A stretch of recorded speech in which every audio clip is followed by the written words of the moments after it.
Tonight, we're not here to fix anything, not to understand everything, not to become someone better before you're allowed to rest.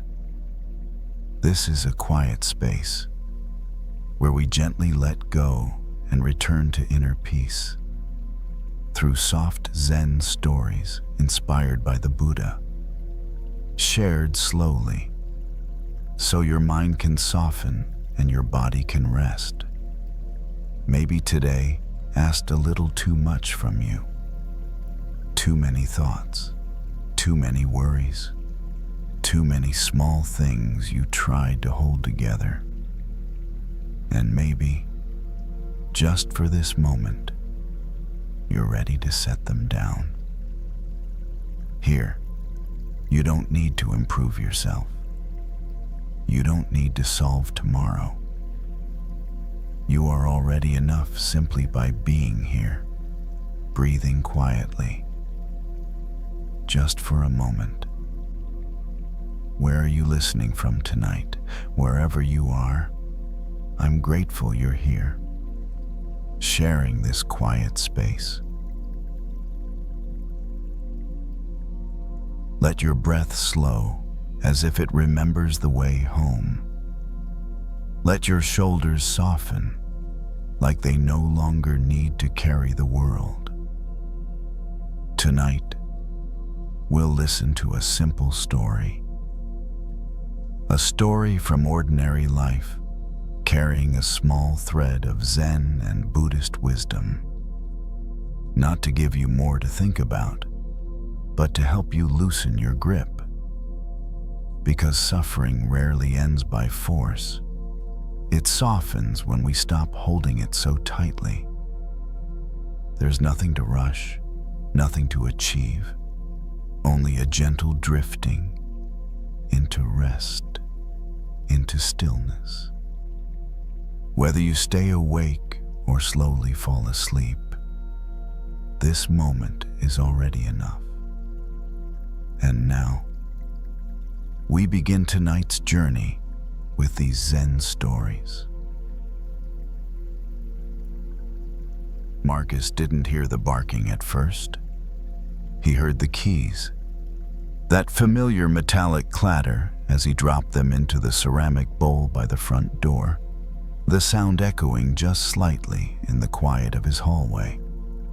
His shoulders were heavy in that end-of-shift way, UPS. Brown still on him, dust on his shoes, the faint ache in his calves that always showed up right when he stopped moving. It was late enough that the neighborhood looked half asleep. Porch lights were on, windows were dark. Somewhere down the street, a TV flickered behind curtains. Marcus stepped onto his driveway and stood there for a second with his hands on his hips, letting the night air cool the heat under his collar. He wasn't thinking about much. He was thinking about nothing, which was the closest thing to peace he'd had all day. Then it started. A dog 2 houses down barking hard against the fence line. Not a playful bark, the kind that comes from fear or territory, or just too much energy trapped in a small body. Marcus didn't mind dogs. He'd grown up with one. But this bark was sharp, repetitive, relentless, like a car alarm that didn't know it was unwanted. He paused, listening. 1 bark became 3. 3 became 10. It didn't slow down, didn't soften. It just kept firing. Marcus felt the first spark of irritation in his chest. He'd had a day full of things like this, small annoyances that added up. A customer who yelled because a package was a day late. A car that cut him off. A supervisor who asked him to pick up the pace without asking if he'd eaten lunch. Nothing catastrophic, just pressure without air. Now, standing in his driveway, Marcus could feel his patience thinning at the edges like paper tearing. The barking slid right into that tear. He looked toward the fence, toward the shadowy shape jumping and barking at nothing. A part of him wanted to yell just a quick "A," to shut it down, to push back to reclaim silence. Another part of him knew it wouldn't help. You can't argue with a barking dog.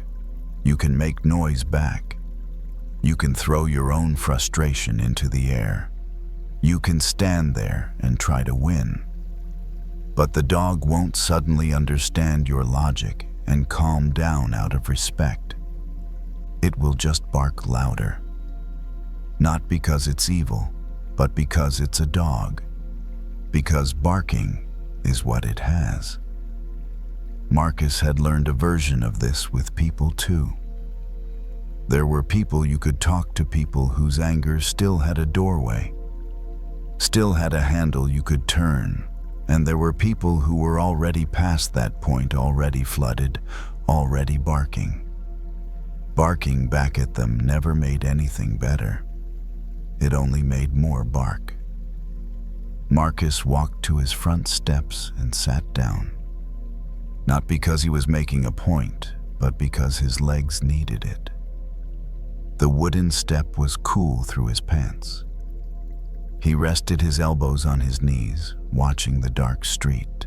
The barking continued, but now it was a little farther from his ears. He could still hear it, but it wasn't inside him. He thought about an argument he'd had with his brother a few months ago.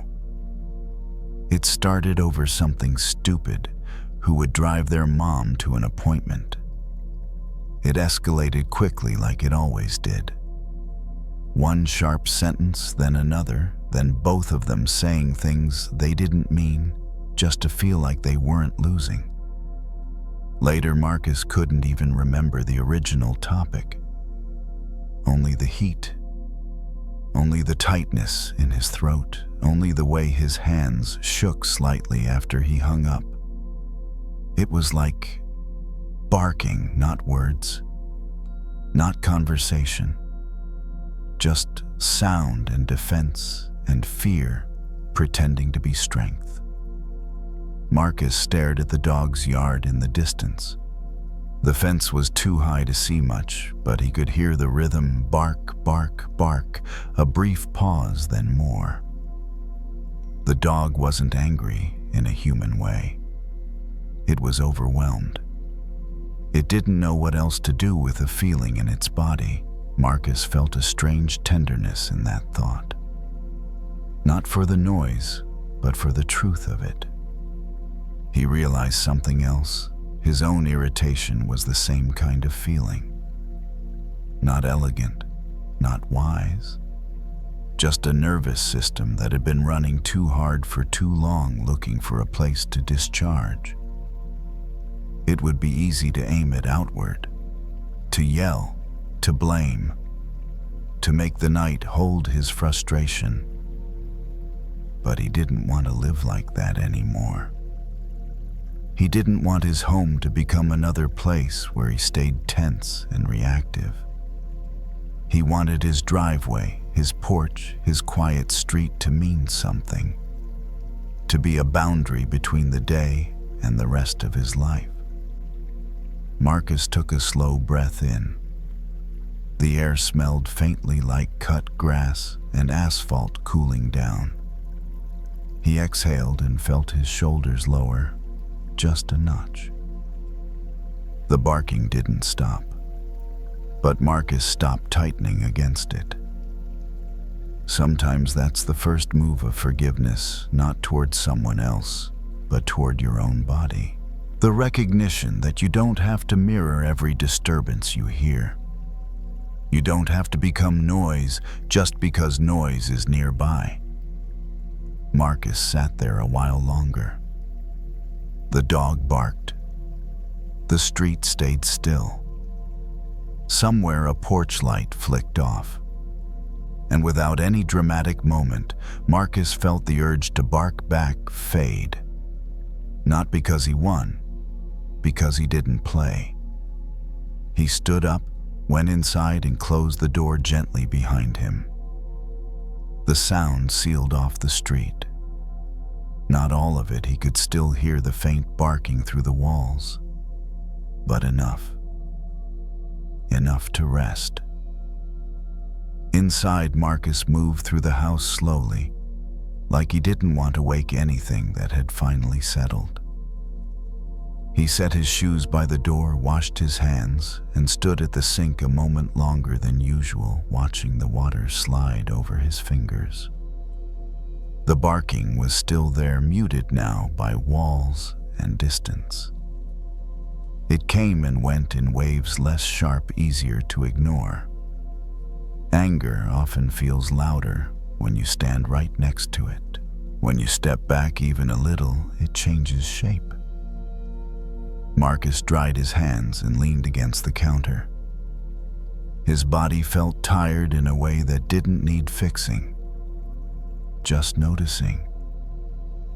He thought about how many times he'd reacted without choosing to, how often his voice rose just because someone else's did.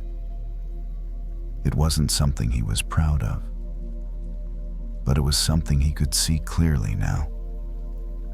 People don't bark because they're strong. They bark because they're overwhelmed. The next day, that understanding showed up again quietly when Marcus least expected it. He was on his route halfway through the afternoon when a man stormed out of a house waving a missed delivery notice. His face was red.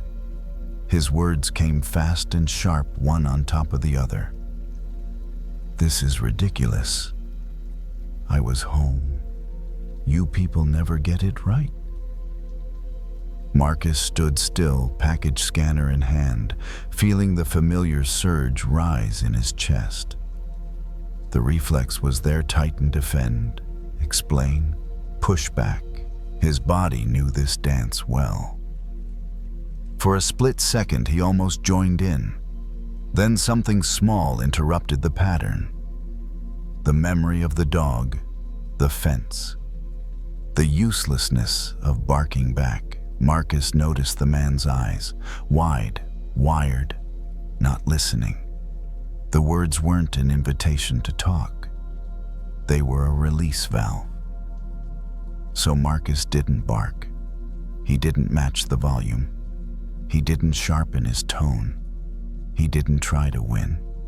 He stood there steady and let the man's anger pass through the air without catching it. "I hear you," Marcus said calmly. Not apologetic, not defensive, just present. The man paused just long enough for his breath to stumble. The barking slowed, not because Marcus controlled it, but because he didn't feed it. The exchange ended without resolution, without warmth, without a handshake. But it also ended without escalation. And that mattered. Back in his truck, Marcus sat for a moment before starting the engine. His heart wasn't racing. His jaw wasn't clenched. His hands felt steady on the wheel. He hadn't absorbed the anger. That felt new. Forgiveness, he realized, doesn't always look like kindness. Sometimes it looks like containment, like refusing to let someone else's loss of control turn into your own. That evening, when Marcus got home, the street was quieter. The dog was nowhere to be heard. Maybe it was inside. Maybe it was asleep. Maybe it had simply worn itself out. Marcus didn't check. He sat on the porch steps again just for a minute, feeling the day leave his body in small increments. The sky was darker tonight, stars faint but present. The air moved gently, like it wasn't in a hurry. He thought about how often anger invites us to mirror it, to prove we're not weak, to prove we matter. But barking back had never brought him peace. Choosing not to react, that was different. That was a kind of strength no one clapped for, no one noticed. But the body noticed. The nervous system noticed. Marcus stood up and went inside, closing the door softly. The house greeted him with its usual quiet sounds. The refrigerator hum, the distant tick of a clock. Familiar. Safe. In bed later, as the room darkened and his thoughts slowed, he felt something loosen in his chest, not everything. Just enough. He didn't need to win every interaction. He didn't need to answer every outburst. He didn't need to bark to exist. Some nights peace comes not from changing the world, but from choosing silence where noise is offered. And in that silence, the body remembers how to rest.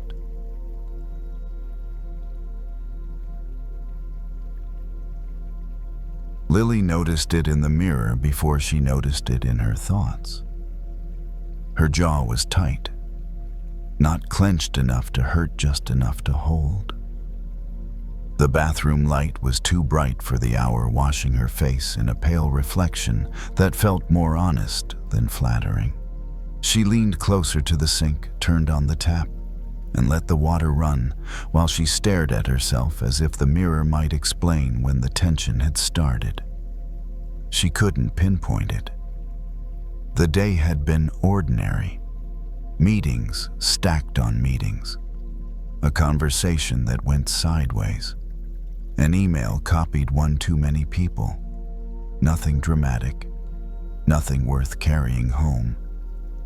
And yet, here it was, this tightness, this heat, this feeling that something needed to be answered. Lily was 47, an HR manager, practiced at keeping her voice even. She knew how to de-escalate, how to choose words that didn't inflame, how to look calm while other people weren't. All day long, she helped others soften their reactions. At night, she was less careful with herself. She splashed water onto her face and felt it drip down her wrists. The sensation was grounding cool against skin that felt warm for no good reason. She turned the faucet off and reached for a towel, pressing it gently along her cheeks. The thought arrived again, uninvited. Something she should have said. A reply she should have sent differently. A sentence from earlier that still felt sharp. Lily felt the urge to push back, to rehearse a better version of the conversation, one where she was clearer, firmer, more respected. The impulse was strong, almost physical, like leaning into a gust of wind and expecting it to stop. She remembered something her father used to say when she was a kid. Usually when she complained about how unfair something felt. "Don't spit into the wind," he'd say. "It only comes back at you." At the time, she'd rolled her eyes. It sounded dismissive, like giving up. Standing there now, towel in hand, she understood it differently. Spitting into the wind wasn't about silence. It was about timing, direction. Knowing when a reaction would only make things worse. When the force you put out would return straight to your own face. Lily lowered the towel and looked again at her reflection. The tightness in her jaw was still there. The feeling hadn't gone away just because she'd named it. Anger rarely does. It lingers. It circles. It waits for a moment when you're tired enough to give it a voice. She leaned back against the counter and crossed her arms, feeling the cool edge press into her lower back. The bathroom was quiet except for the faint hum of the exhaust fan. A contained sound. Predictable. Nothing arguing back. The conversation replayed anyway. Not the words themselves, but the feeling underneath them, the sense of being misunderstood, of being held responsible for something she didn't control. Lily had spent years learning how to absorb that without flinching, how to take responsibility without taking blame. Tonight it felt heavier. She imagined sending the message she wanted to send. The sharp one, the clarifying one, the one that would finally put everything in its place. She imagined the momentary relief of hitting send. And then she imagined the reply, the defensiveness, the escalation, the back and forth that never really resolves anything, just redistributes the discomfort until everyone is tired. Spitting into the wind. Lily uncrossed her arms and rested her hands on the counter. Her fingers were cool now. The heat had moved, softened.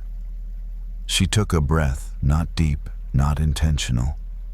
Just a breath that happened when she stopped holding it back. There was a difference between not responding and not reacting. She knew that. One was a choice, the other was a reflex. Tonight she didn't want to add her voice to the noise, not because she was afraid, because she was done with the cycle. She turned off the bathroom light and let the room dim to the glow of the hallway lamp. The mirror faded into shadow. Without her reflection staring back, it was easier to feel what her body was doing on its own. The tightness eased a fraction, not enough to feel resolved, enough to feel possible. Anger, Lily realized, wasn't asking her to fight. It was asking her to stop taking the wind personally, to stop meeting force with force when the direction guaranteed pain. She moved toward the bedroom steps, slow, unhurried. The house made its nighttime sounds, pipes settling the refrigerator clicking on and off. Ordinary, unconcerned. The thought came back one last time, quieter now. The reply she hadn't sent, the words she'd swallowed. She didn't push it away. She just didn't send it into the wind. The night didn't ask her to be right. It asked her to rest. Lily slept more deeply than she expected. Not perfectly, not without waking once or twice. But the kind of sleep where the body does most of the work on its own, without the mind interrupting every hour to check if something has been missed. When she woke just before morning, the tightness in her jaw was gone. Not replaced by clarity or solutions, just absent. That felt like enough. In the kitchen, the early light was soft and gray. Lily filled the kettle, set it on the stove, and waited for the familiar click. The house was quiet in that gentle way it gets, before the day asks anything of you. She stood at the counter with her hands resting flat on the wood, noticing how neutral her body felt. No heat, no push. The thought from the night before tried to return. It didn't arrive with force. It arrived like a test. The unsent message. The urge to correct, to clarify, to make sure she wasn't misunderstood. Lily watched the thought come in and didn't follow it. She didn't argue with it either. She let it pass through like air moving across an open window. The kettle clicked off. Later that morning at work, the situation resurfaced. Not dramatically. Just enough to remind her it hadn't disappeared overnight. A meeting. A familiar tone. A comment that could have gone in several directions if she let it.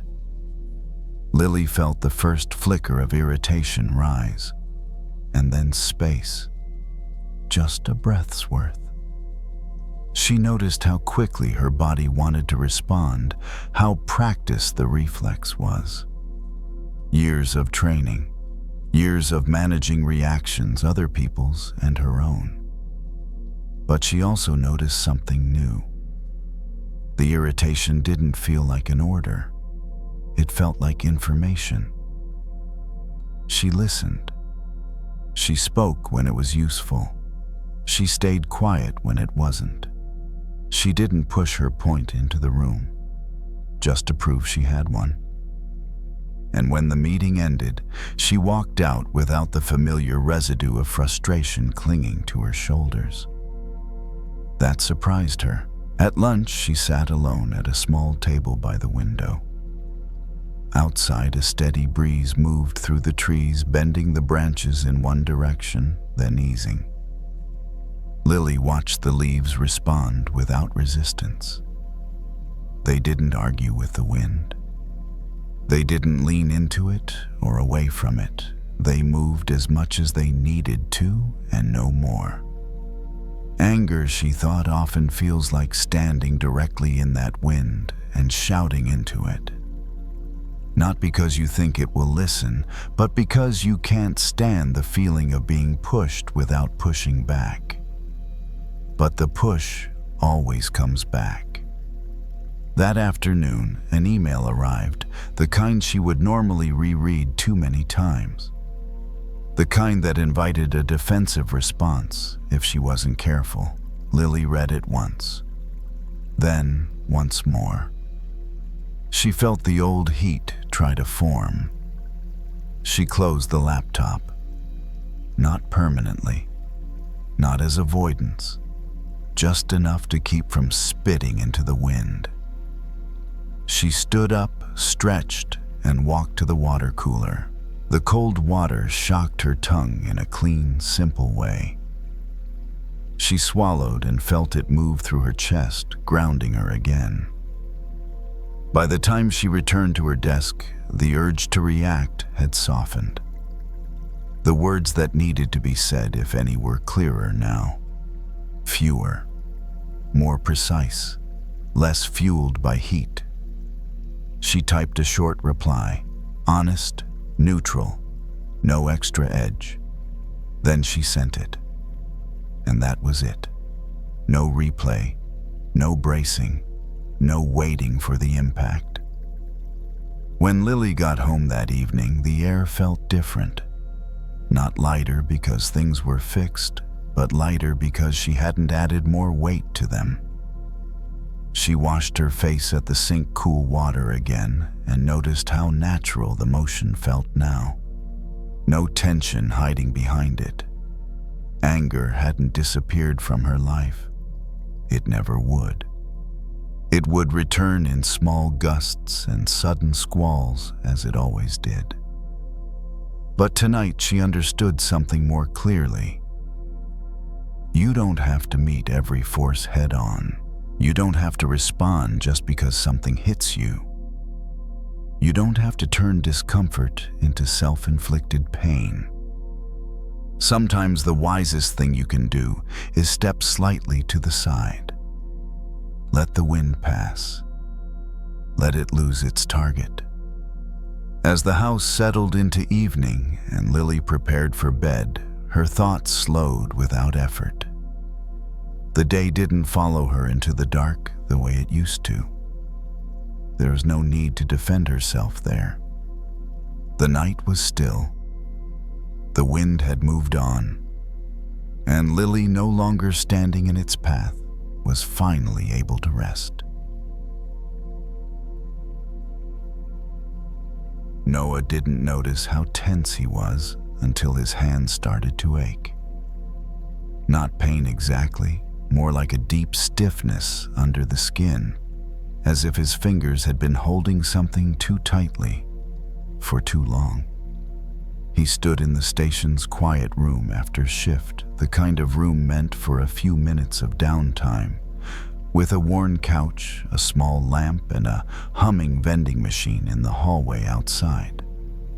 Most of the guys were in the kitchen joking loudly the way people do when they're trying to shake off a hard day without naming it.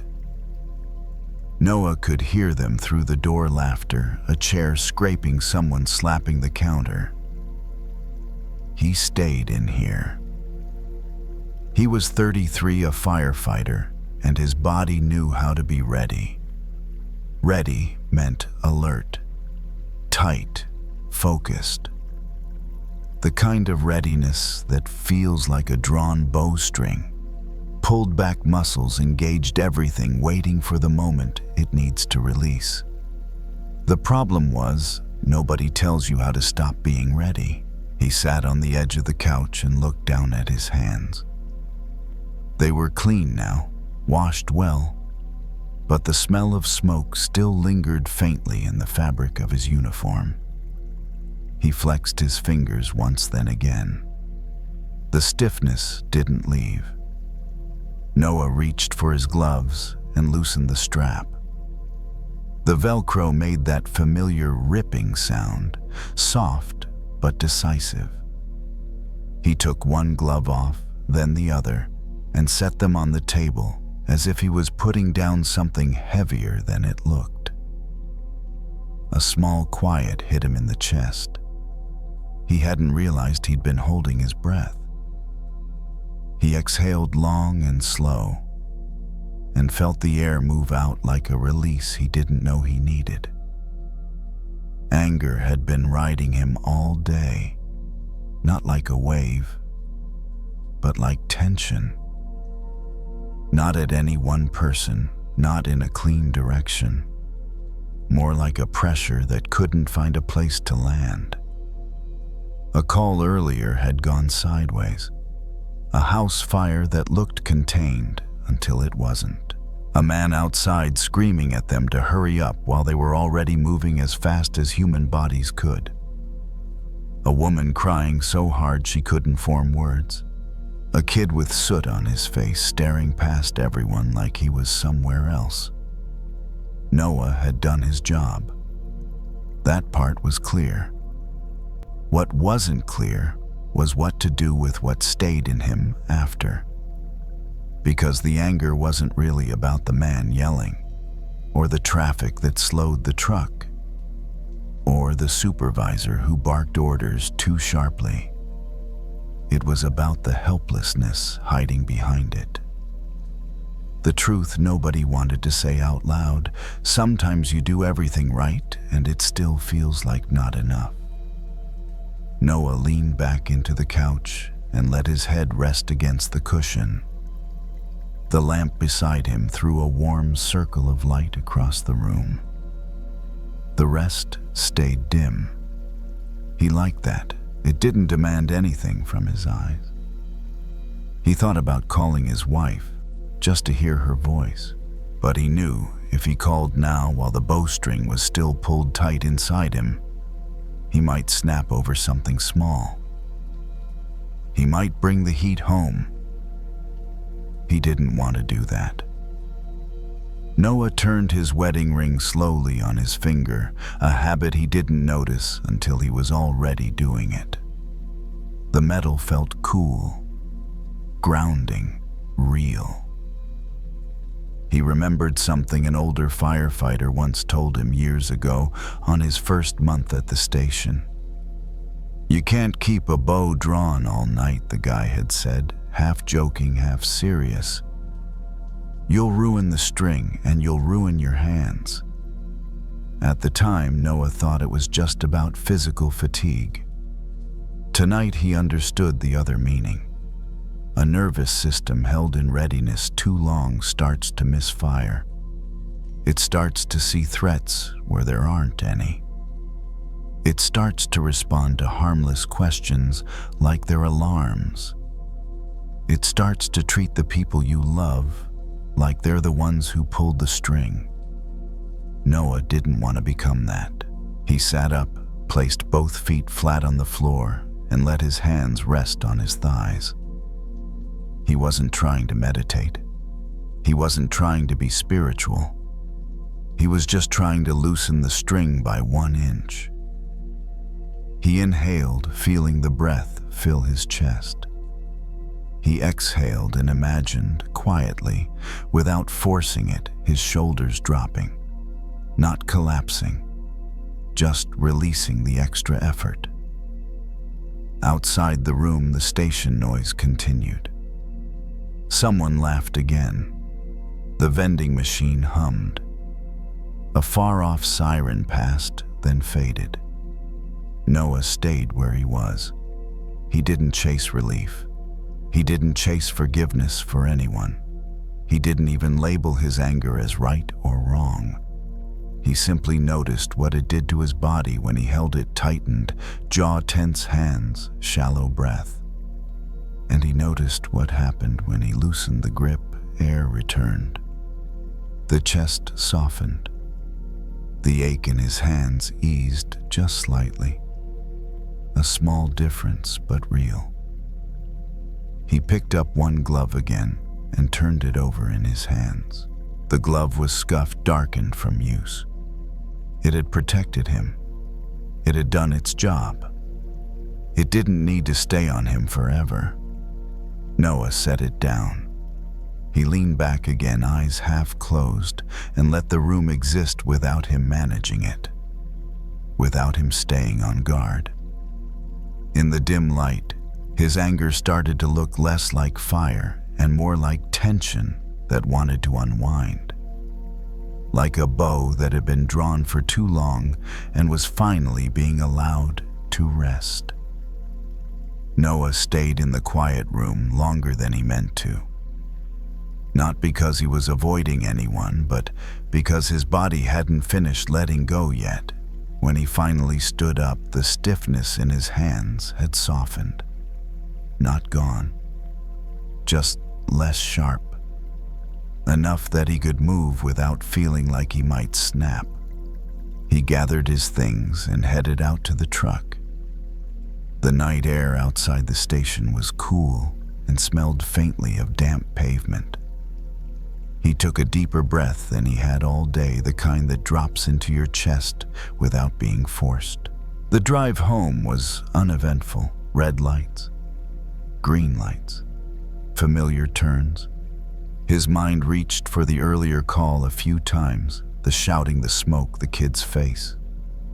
But each time the images faded more quickly. They didn't stick the way they usually did. At home, Noah slipped his boots off by the door and set his gear down where it belonged. The house was quiet. His wife had already gone to bed, a lamp still on in the bedroom, casting a warm glow into the hallway. He paused there, keys in hand. This was usually the moment when the tension followed him inside. When a small noise, a cabinet closing, a question asked too quickly, could set the bowstring vibrating again. He'd learned to recognize that moment by the way his chest tightened in advance, like his body was bracing for impact. Tonight he noticed the bracing and stopped. He set his keys down gently. The sound they made was soft, unthreatening. He stepped out of his uniform and changed into something loose, something that didn't ask his body to stay ready. In the bathroom, he washed his hands and felt the warmth of the water ease the last of the tightness from his fingers. He watched the soot-colored water swirl away and disappear. The image stayed with him longer than he expected. Some things don't need to be carried forward.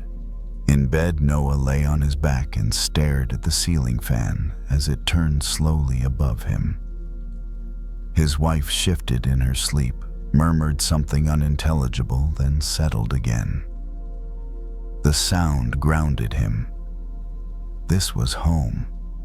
Not a fire, not a call, not an emergency. The anger surfaced once more, softer now, like an echo. Not at anyone in particular, just the leftover energy of a system that had been pulled to its limit. Noah didn't push it away. He imagined the bow again, the string drawn tight all day, doing exactly what it was meant to do. He imagined his hands loosening their hold just enough, not dropping the bow, not breaking it, just giving it space to rest. His breathing slowed without effort. In, out, steady and even. Forgiveness, he realized, didn't have to be a conversation or a declaration. It could be a physical choice. The choice to stop treating your own body like it's still in danger when the danger has passed. As the minutes went by, the day's sharp edges dulled. The tension that had nowhere to go finally found a place to land. Sleep came quietly, not as an escape, as a return. The bow, no longer drawn, rested beside him. The string loosened, held its shape without strain, and Noah, no longer holding himself at the limit, was allowed to let the night take over.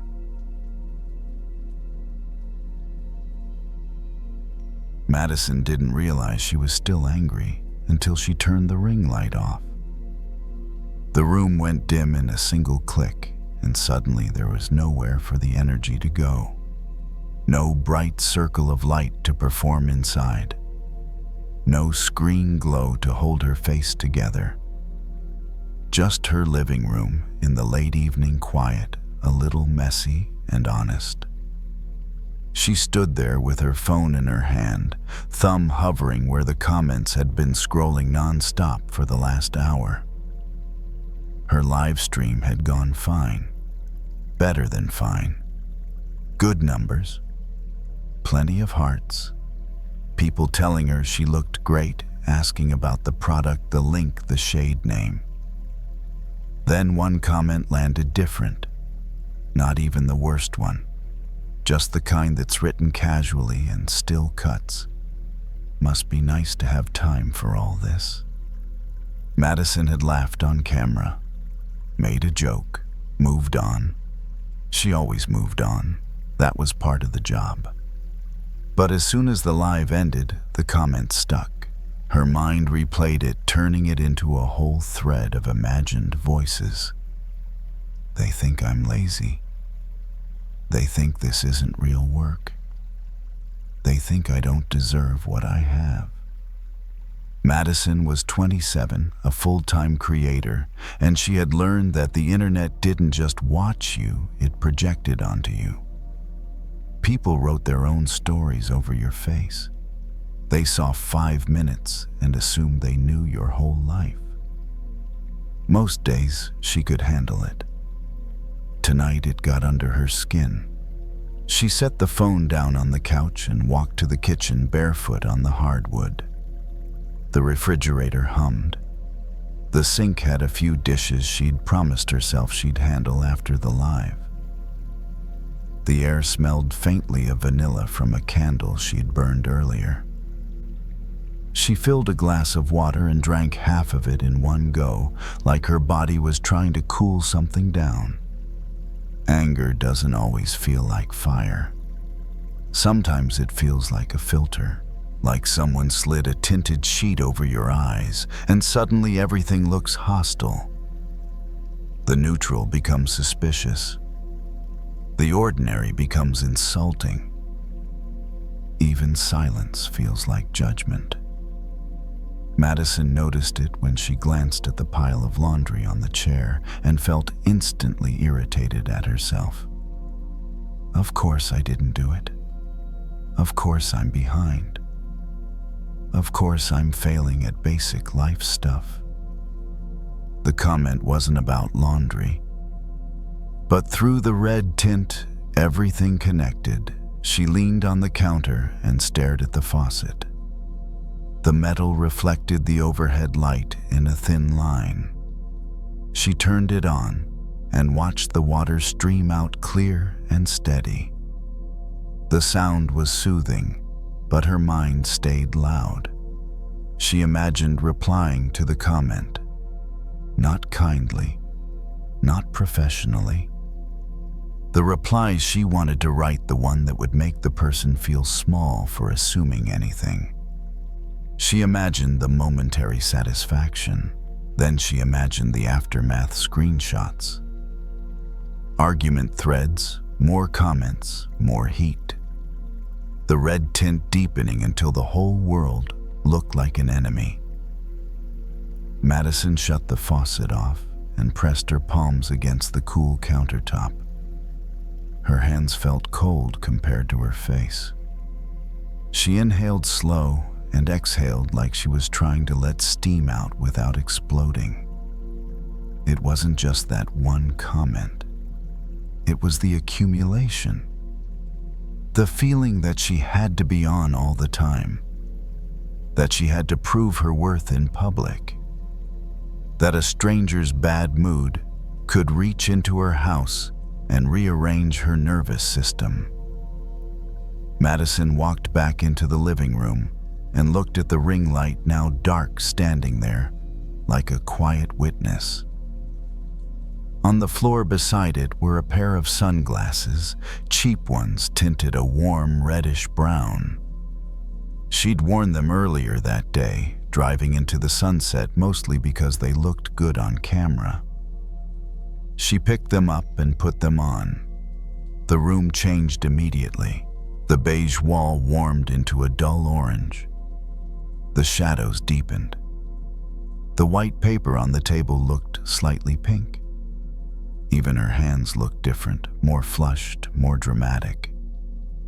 Madison took them off and put them on again just to confirm it. Same room, same furniture, same messy corner, completely different mood. She let out a small laugh, not because it was funny, but because it was so obvious it almost felt rude. Like the world had been trying to tell her this the whole time. Anger wasn't only inside her, it was on her. It tinted everything. Through it, that comment became proof of a larger truth, that people didn't respect her, that she was always being judged, that she was alone in defending herself. But was that the whole truth? Or just the lens? Madison sat down on the couch, sunglasses in her hands. She ran her thumb along the plastic frame, feeling the little ridges near the hinge. The motion calmed her more than she expected. Small, repetitive, grounding. She thought about the person who wrote the comment. She pictured them on their own couch somewhere, thumb scrolling, annoyed at their own life, projecting it outward because it was easier than feeling it privately. That didn't make the comment okay. It didn't excuse it, but it made it smaller. A single cloud, not the entire sky. Madison rested her head back against the couch cushion and closed her eyes. Without the screen, without the light, without the performance, the anger softened into something else, hurt maybe, or tiredness, or just the simple desire to not be seen incorrectly. She didn't need to correct the whole internet tonight. She didn't need to fix her reputation in a comment section. She didn't even need to forgive. She just needed to take the glasses off.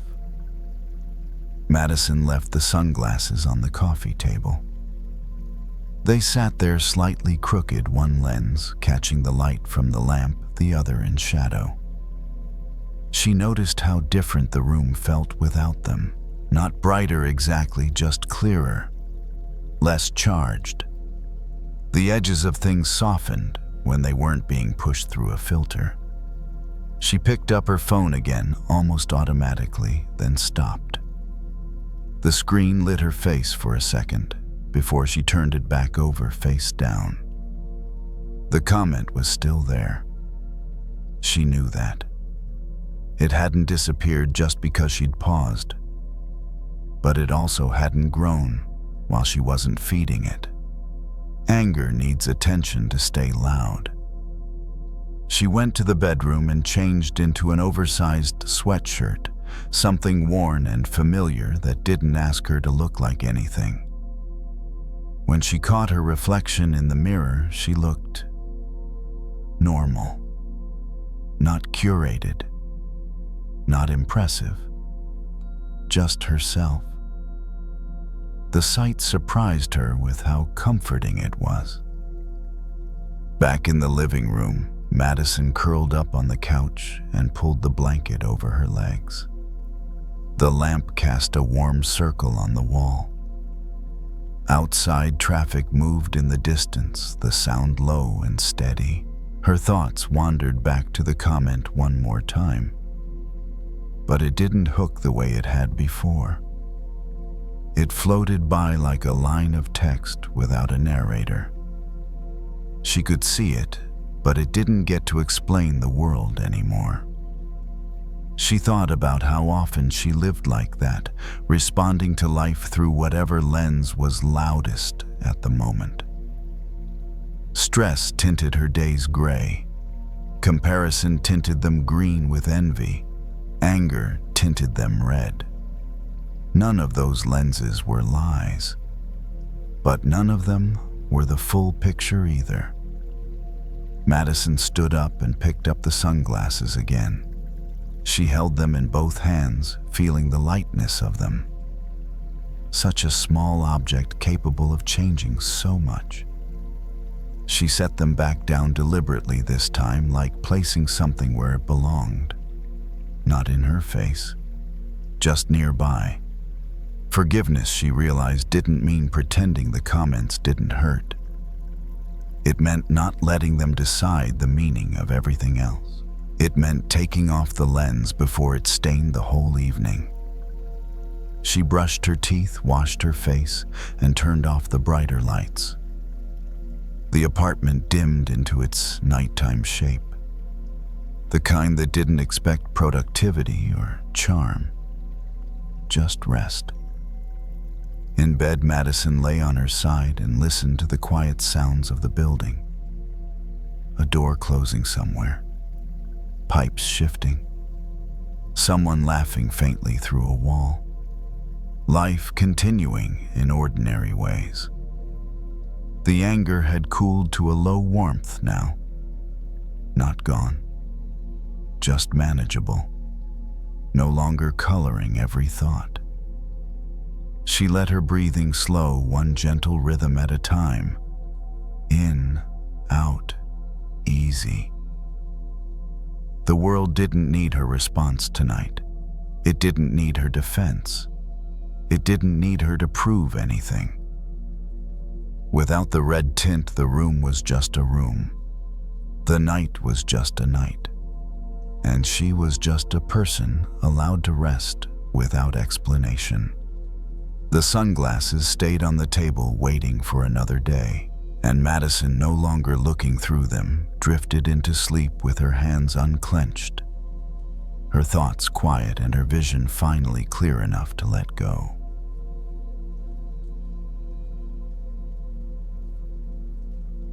Miguel's hands smelled like garlic even after he washed them. He stood behind the restaurant in the narrow alley, where the air was cooler and the noise of the kitchen faded into a distant hum. A single bulb above the back door buzzed softly, attracting nothing but a few tired moths. The night had that end-of-shift stillness, half relief, half emptiness. He turned the faucet on at the small outdoor sink and let cold water run over his fingers. The metal handle was slick. The water hit his skin hard and clear, and for a moment it felt like it cut through everything. Then the feeling came back. The heat. Not in his hands, in his chest. Miguel was 45, a line cook who'd spent most of his life moving fast in tight spaces, dodging hot pans and sharp words with the same reflex. He didn't talk much during service. There wasn't time. Communication came in quick signals. Behind hot yes chef, and if something went wrong, you fixed it without turning it into a story. But tonight, someone had turned it into a story. A new guy on the line, young, cocky, loud, had made a mistake during the rush, then blamed Miguel for it. Not privately, out loud, in front of everyone.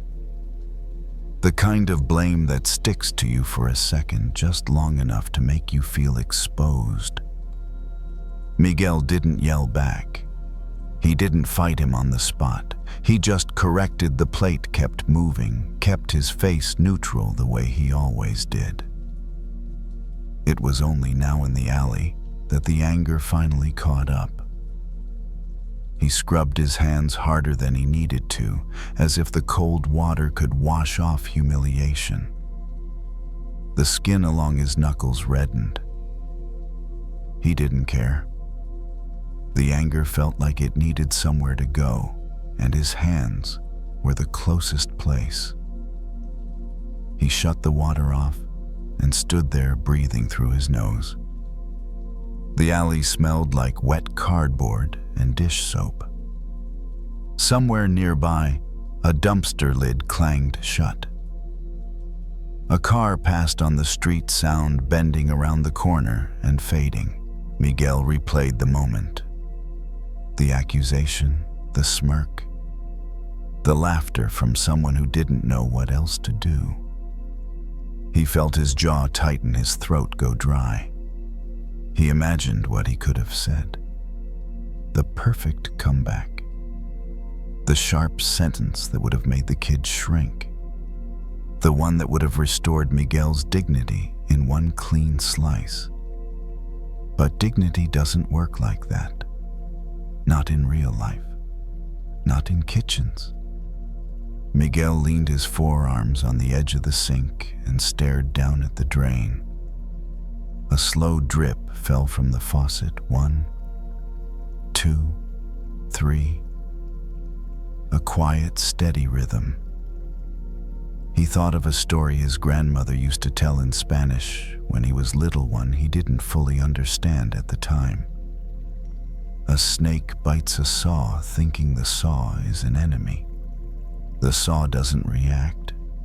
It doesn't feel pain. It just stays what it is, hard, sharp, unmoving. The snake keeps attacking faster and harder until it's bleeding from its own mouth. In the end, the saw hasn't been harmed at all. The snake has only injured itself. Miguel hadn't thought about that story in years. Tonight it landed with uncomfortable precision. Because the new guy in the kitchen wasn't the saw, not exactly. He was human. He could feel. He could be wrong. He could be cruel. But Miguel's anger, his replaying, his tightening, his imagined arguments, was biting at something that wasn't even here anymore. The moment had passed. The rush was over. The kid was probably inside laughing with someone else or scrolling his phone, not thinking about Miguel at all. Miguel was the one bleeding now, not visibly, but in the way his stomach churned, in the way his shoulders stayed high, in the way he couldn't relax even though the shift was finished. He looked down at his hands again. The skin was red raw from scrubbing. He flexed his fingers and felt a sting. He had done that. Nobody else. Miguel let out a breath and leaned back against the brick wall, feeling its cool roughness through his shirt. He closed his eyes for a second and listened to the quiet. Anger makes you think you're holding power.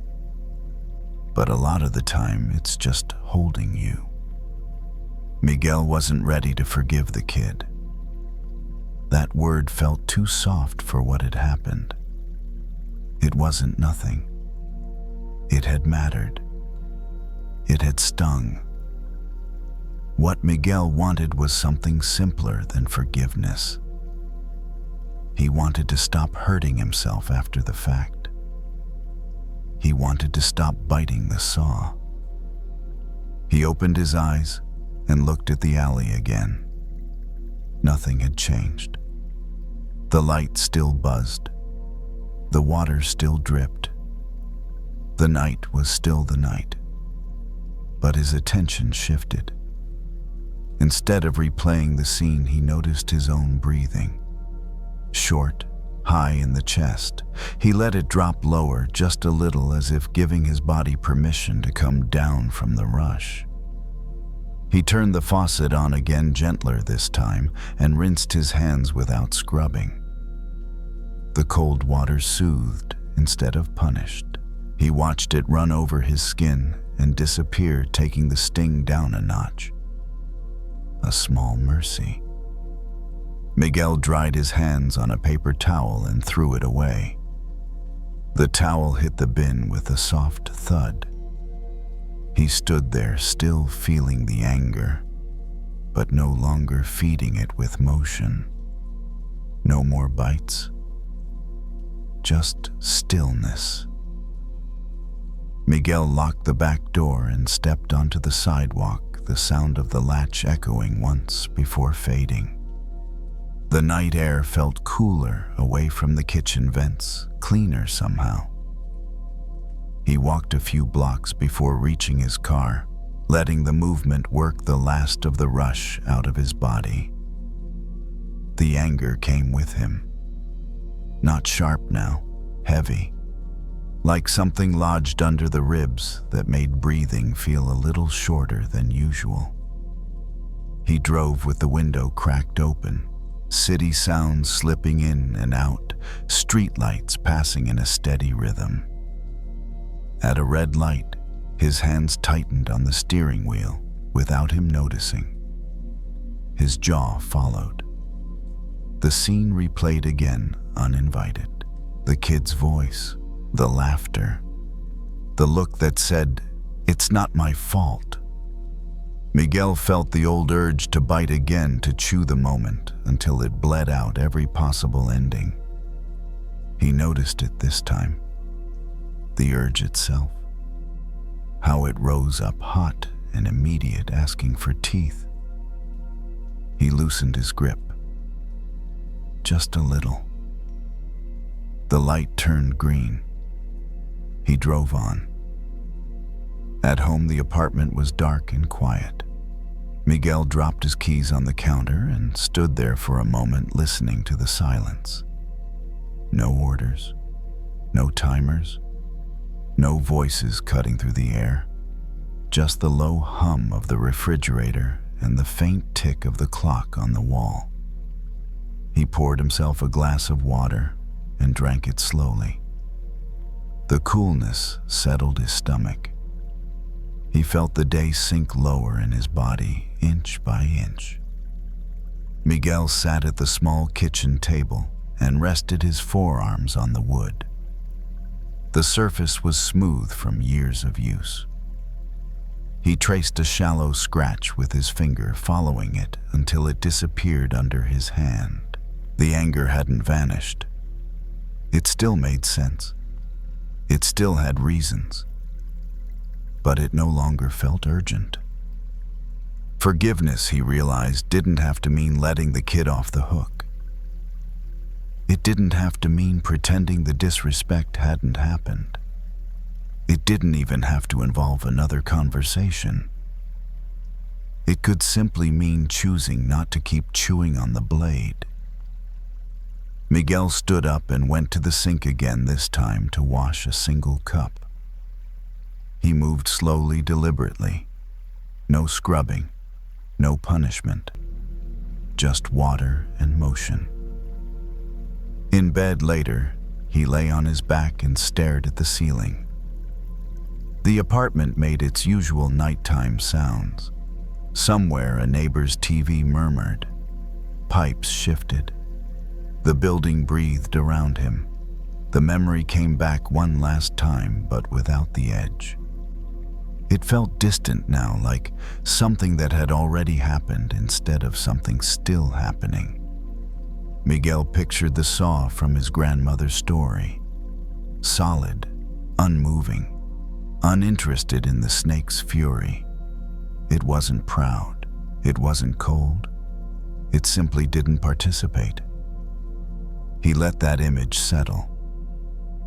Not everything needs a response. Not every insult needs teeth. Some things lose their power when you stop attacking them. His breathing slowed.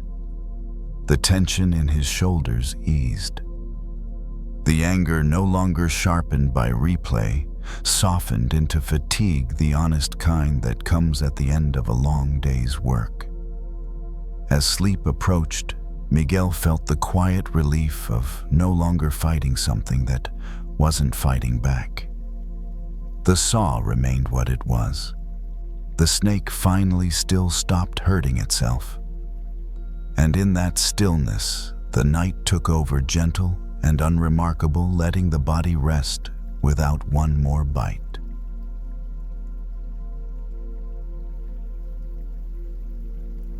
Tessa's hands were shaking just a little when she got home. Not the kind of shaking you can see across the room. Just the kind you notice when you try to do something simple like put your keys in the bowl by the door and miss the first time. The keys clinked against the ceramic, too loud for the quiet apartment, and she winced like the sound had accused her of something. She stood there for a second, staring at the wall, letting the day sit on her shoulders. Tessa was 26, worked a front desk job at a small clinic, and most days she was good at keeping her voice calm. She smiled when people were short with her. She stayed polite when someone snapped. She made the schedule work even when it didn't. That was her skill, taking other people's mess and making it move smoothly.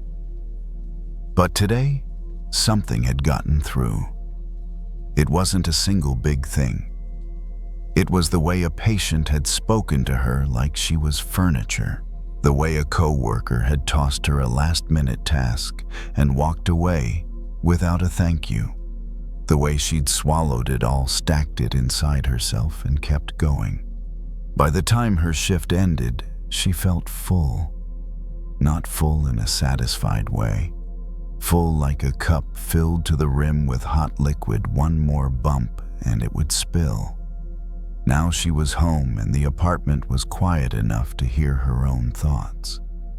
That was usually when the anger came. Not during the day, after. When the body finally had room to feel what it had been holding back. Tessa kicked off her shoes and walked straight to the kitchen sink. She didn't turn on music. She didn't check her phone. She didn't sit down. She turned the faucet on, cold. The water rushed out in a clear, steady stream. The sound filled the room immediately. Simple, constant, not asking for explanation. Tessa held her hands under it, palms up, letting the cold hit her skin. It was almost shocking. Her fingers stiffened, then slowly relaxed as the cold spread. She watched the water run over her knuckles and down into the drain, taking nothing visible with it, and still somehow making her feel lighter. Anger is heat. It rises fast, burns hot, convinces you that you need to do something with it right now, to respond, to correct, to punish, to prove you're not small. And when you can't do any of those things, the heat turns inward. It stays trapped. It cooks you from the inside out. Tessa leaned forward and let the cold water run over her wrists. The pulse points. The places that always seem to hold stress first. She didn't do it like a technique. She did it like someone reaching for something real. The anger didn't disappear, but it stopped expanding. She turned the water down just a little and listened to the softer stream. The whole moment felt strangely intimate, like the kitchen was witnessing her without judging. In her mind, she replayed the day, the words people had said, the tone, the look on a face when someone decided she didn't matter. Her chest tightened again. Then she let the cold water bring her back. Not away from the memory, just back into her own body. She grabbed a dish towel and dried her hands. The fabric was rough in a familiar way. She hung it back on the oven handle and stood there breathing, feeling the first small drop in temperature inside her. She could still feel the anger, but it wasn't in control. That was new. Tessa poured herself a glass of water and drank it slowly. The coolness moved down her throat and into her chest like it was making space. A memory surfaced, something her grandmother used to say in Vietnamese when she was little. Tessa didn't remember the exact words, but she remembered the meaning: when something is too hot, you don't punch it. You cool it. You don't fight fire with more fire. You don't meet sharpness with sharpness. You bring something softer, steady, cooling something that doesn't escalate. Tessa sat at the small kitchen table and rested her arms on the surface. She didn't open her laptop. She didn't scroll. She let the room be quiet. In the quiet, she noticed something honest. A lot of her anger wasn't just about how people treated her. It was about how often she didn't protect herself. How often she smiled through things that hurt. How often she told herself it wasn't worth speaking up. Her anger wasn't evil. It was tired. It was the part of her that knew she deserved gentleness and hadn't been getting enough of it from others and from herself. That thought softened her more than it should have. Tessa blinked a few times, surprised by the sting behind her eyes.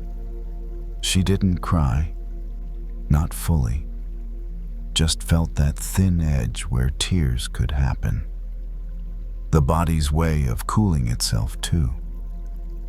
She stood up and turned the faucet on again, lower this time, more like a small stream than a rush.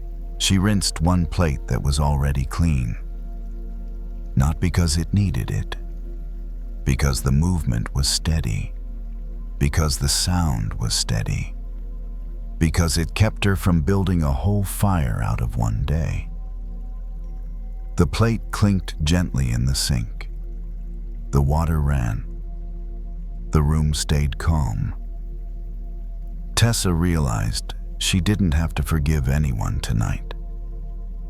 She didn't have to reach for a big, noble feeling. She just had to stop burning. Cool water first, clarity later. Tessa left the kitchen light on low and moved through the apartment slowly, like she didn't want to stir the heat back up. The cold from the water still lingered in her hands, a gentle reminder that her body knew how to cool itself when she let it. She changed into soft clothes and sat on the edge of her bed for a moment, feet flat on the floor, letting the day settle. The anger returned briefly like a reflex, checking to see if it was still needed. She noticed it, then noticed how different it felt now, less sharp, more tired. Earlier, she might have let it spill. A text from a coworker, a comment online, a memory replayed too long. Any of those could have tipped her over. Tonight, she felt the moment before the spill and recognized it. That recognition alone was enough to slow things down. She went back to the sink and filled a bowl with cool water. Not icy, just cool enough to feel clear. She held the bowl in both hands, feeling the temperature through the ceramic. The weight grounded her. She set it on the counter and dipped her fingers in again briefly, then dried them on the towel. Small acts, quiet acts. They didn't fix the world. They didn't rewrite the day. They just kept her from adding more heat. Later, lying in bed, Tessa stared at the ceiling and listened to the soft nighttime sounds, the hum of the building, a distant car, the faint movement of air through the vents. Her breath slowed on its own, like her body was finally convinced it was safe to rest. The people who had been sharp with her earlier drifted through her thoughts, less defined now. Their faces blurred. Their words lost their edge. Not because they'd become kind, but because she'd stopped carrying their heat for them. Forgiveness, she understood, wasn't about saying what happened was okay. It was about choosing not to stay inflamed long after the moment had passed. Cool water doesn't argue with fire. It doesn't fight. It simply does what it does. As her thoughts softened, Tessa felt something new take its place. Not relief exactly, but spaciousness. The kind that lets the body stretch out from the inside. The kind that doesn't demand answers. Tomorrow she might speak up. Tomorrow she might set a boundary. Tomorrow she might still feel angry. But tonight she didn't need to decide any of that. Tonight she had already done the most important thing. She had cooled herself enough to rest. The bowl of water sat forgotten on the counter. The sink dried. The apartment settled into its own quiet rhythm. And Tessa, no longer burning, let the night carry the rest.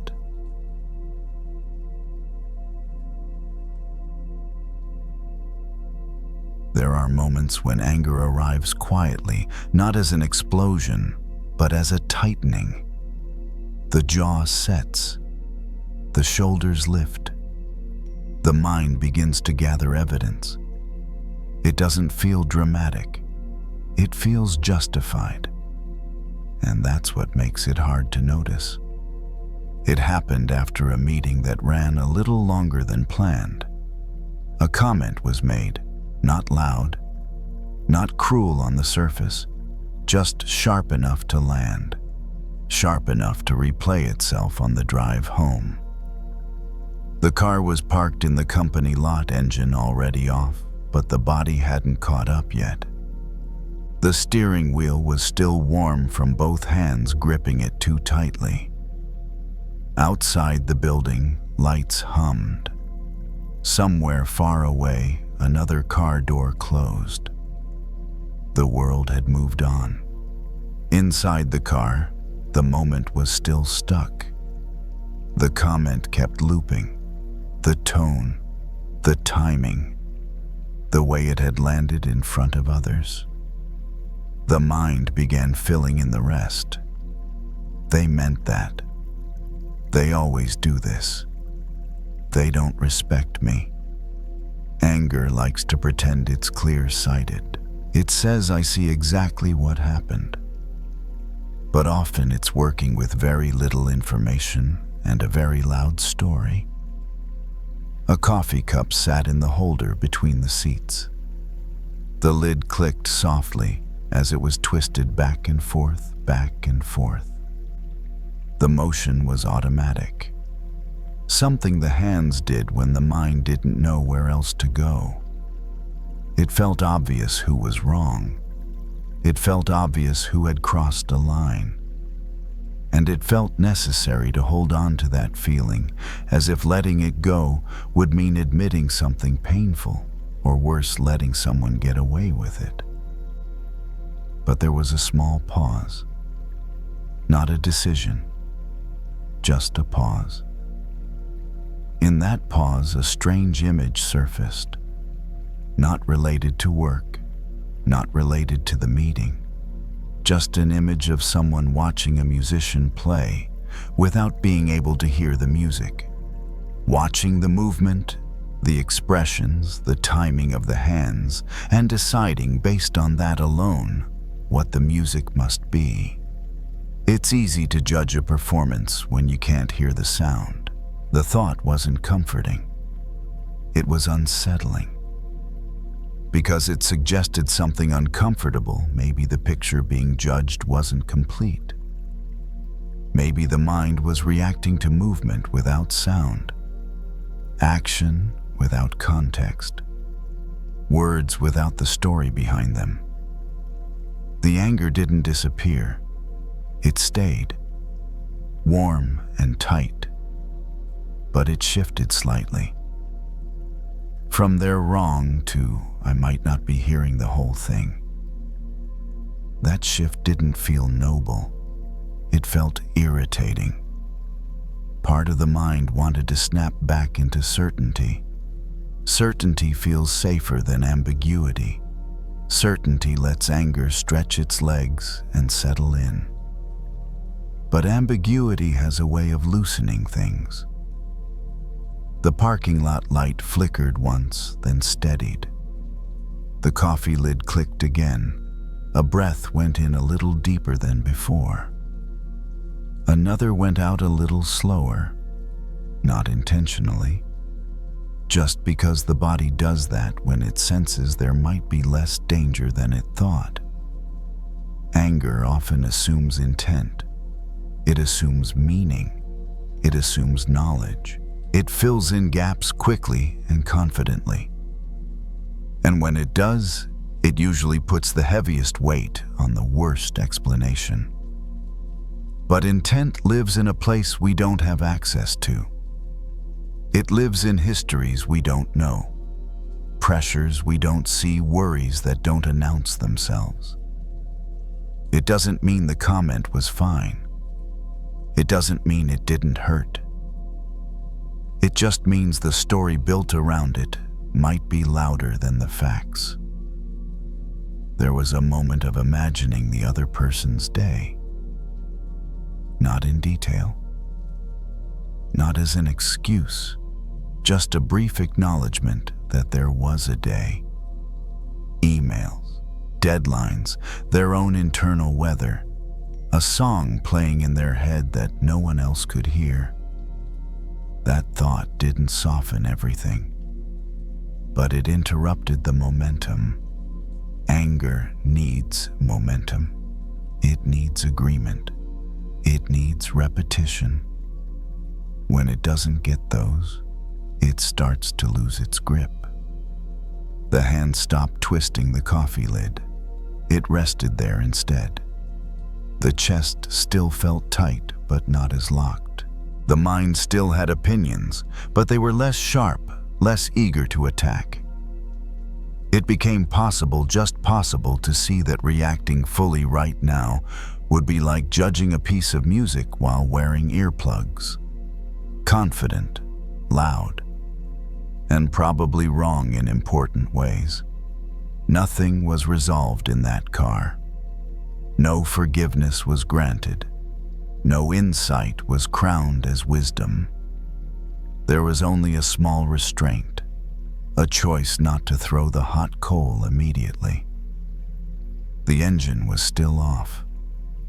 The night was still early. And for the first time since the meeting ended, the anger wasn't being fed. It was just there, waiting, unsure if it would be picked up again. The anger didn't leave that night. It rarely does just because it's been noticed. Instead, it changed shape. It became quieter, more patient. The kind of anger that waits until later, until the house is dark and the mind has room to wander. At-home shoes were kicked off near the door. The kitchen light stayed off.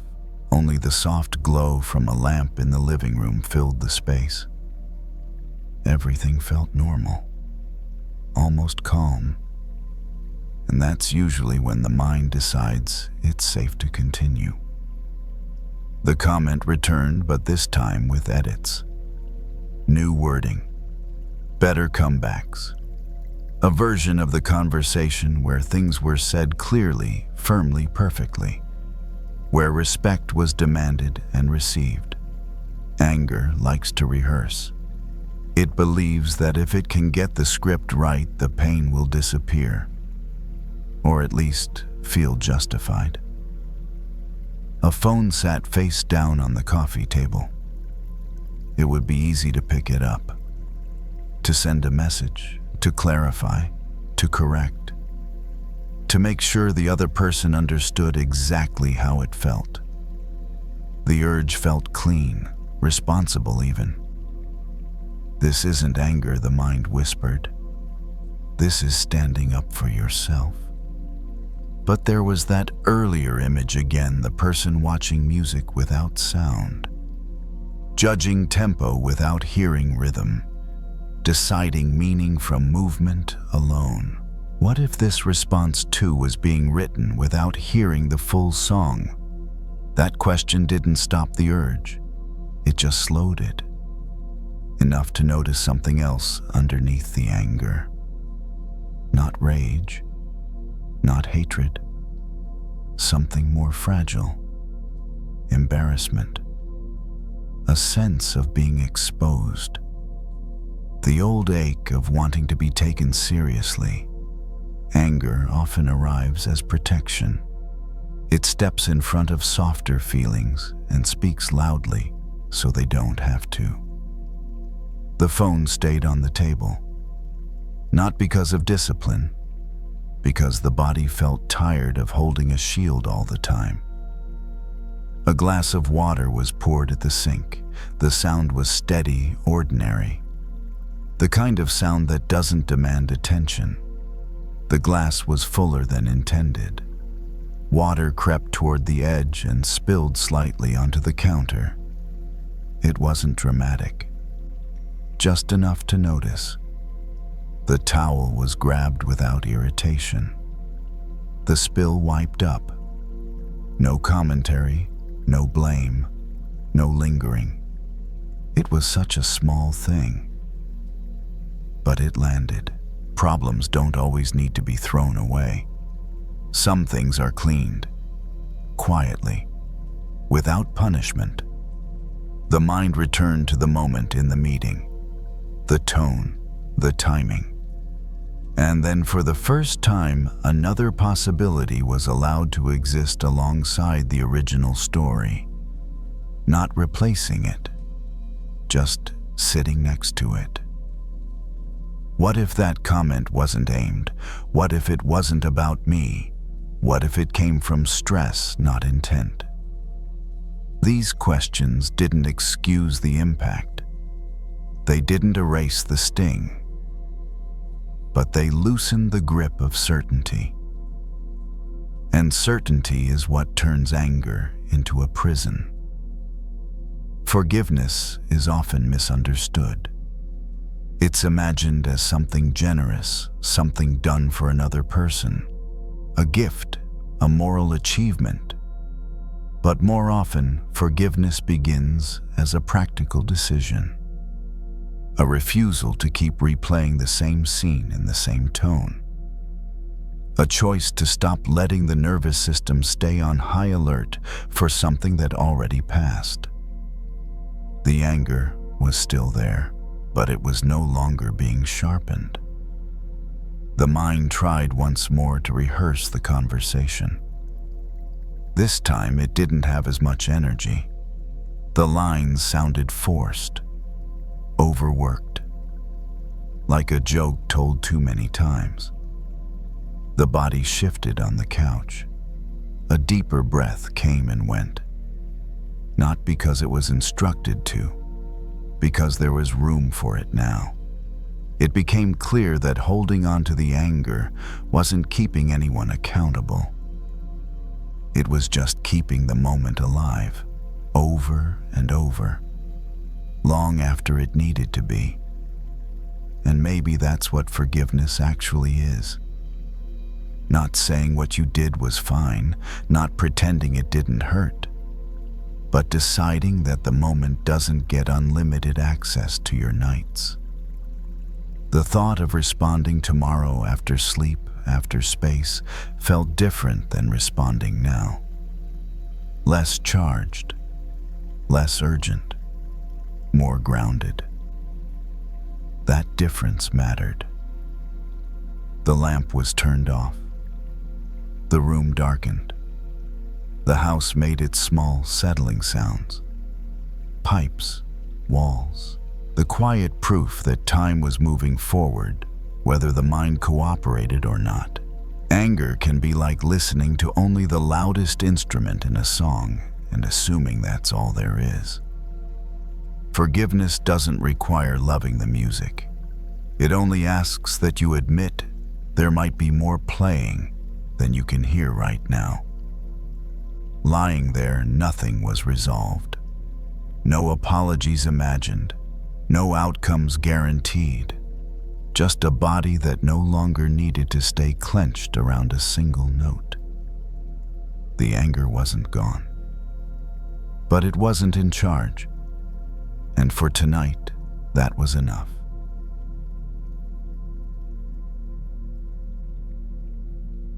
It wasn't a big fight. That was part of what made it harder to place. No raised voices, no slammed doors. Just a sentence said a little too quickly with a tone that landed wrong and stayed there. It happened earlier in the week, but it didn't feel finished. It followed quietly, into other conversations, into moments that should have felt normal. By the time the laundromat door slid open that night, the irritation had already found a comfortable place to sit. The room smelled faintly of detergent and warm metal. Rows of machines hummed and rattled in their own rhythms. Someone's dryer buzzed at the far end unanswered. The fluorescent lights overhead were too bright but steady, predictable. A basket of clothes was set down near an open washer. Most of it was everyday stuff. T-shirts, towels, socks missing their pairs, nothing special. And then there was the shirt. It was one of those shirts that gets worn often without much thought. Soft from use, familiar, and now noticeably stained. Not ruined, just marked enough to be annoying. The shirt was held up for a second, examined under the harsh light. The stain wasn't dramatic. It wasn't fresh. It had likely been there longer than remembered. That's how some resentments work. They don't announce themselves right away. They soak in. The thought came automatically. Why do I keep putting up with this? Not about the shirt, about the sentence. About the tone, about how easy it would be to just stop engaging. To stop showing up. To decide that enough was enough. Cutting off felt clean in theory, efficient. Like throwing something away instead of dealing with the mess of fixing it. The shirt was dropped into the washer anyway. Detergent poured in. The lid closed with a dull click. The machine began its slow, circular churn. Watching clothes spin has a strange effect. It gives the mind something repetitive to lean against, something to look at while thinking without thinking too hard. The sentence replayed again. This time louder, sharper. The mind added emphasis that hadn't been there. Facial expressions that might not have existed. A full argument built itself around a single line. Anger likes shortcuts. It prefers endings over process. It would be easier to decide the relationship was the problem. Easier to label it toxic and move on. Easier than sitting with the discomfort of admitting that something small still mattered enough to hurt. The washer sloshed. Water rushed in. The shirt disappeared into the mix, no longer separate from everything else. There was a memory uninvited. Another time. Another disagreement long ago. Another moment when walking away had seemed like strength. It had felt relieving at first. Clean, quiet. But later, there had been a strange aftertaste. Not regret exactly, more like something unfinished. A sense that something useful had been thrown out along with the frustration. The chair near the window creaked as weight settled into it. Outside, cars passed slowly, headlights smearing across the glass. No one was in a hurry here. The night had already decided its pace. The thought surfaced gently this time. What if the shirt isn't the problem? Not as an accusation, just a question. Shirts get dirty. They pick up marks from use, from being worn, from being part of a life that isn't sterile. Throwing them away every time they stain would mean never keeping anything long enough to get comfortable. That didn't mean keeping everything. Some things really do wear out. Some stains don't lift. But deciding which is which usually takes more than one look under bad lighting. The machine clanked as it shifted cycles. A low, steady sound. Not urgent, not dramatic. It became clear that the urge to cut off wasn't really about protection. It was about exhaustion. About not wanting to have the same conversation again. About wishing things were simpler than they are. Anger often disguises fatigue. The shirt was still in there, being turned over and over, not being judged, not being discarded, just being worked on. There was no guarantee it would come out clean. Sometimes it doesn't. Sometimes the mark stays faintly visible even after effort. But washing at least gives the fabric a chance. The mind softened around that idea, not enough to forgive, not enough to forget, but enough to pause before making something final. The washer slowed. Water drained. The hum changed pitch. A small signal that one stage was ending, whether anyone was ready or not. The night outside had darkened further. The lights inside stayed the same. Sitting there, it felt possible to let the question remain unanswered for now. Not should I keep this, or should I throw it away? But simply, is this worth cleaning before I decide? The machine kept turning patient in a way people rarely are. The washer went quiet before anyone noticed.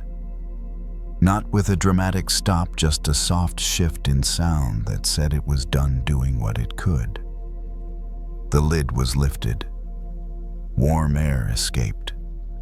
The smell of detergent rose clean, but not sharp.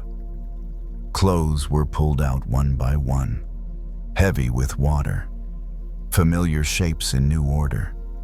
Towels, jeans. The shirt came last. It was held up again under the same fluorescent light. The stain was still there. Lighter now, less defined. No longer the first thing the eye landed on. That felt important.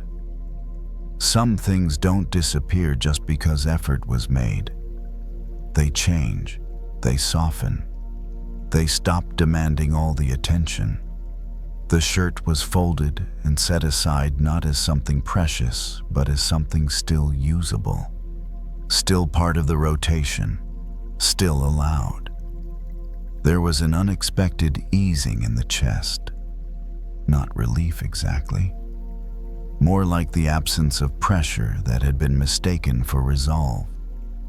Anger often tells us that distance is the same as clarity. that cutting off is the same as choosing peace.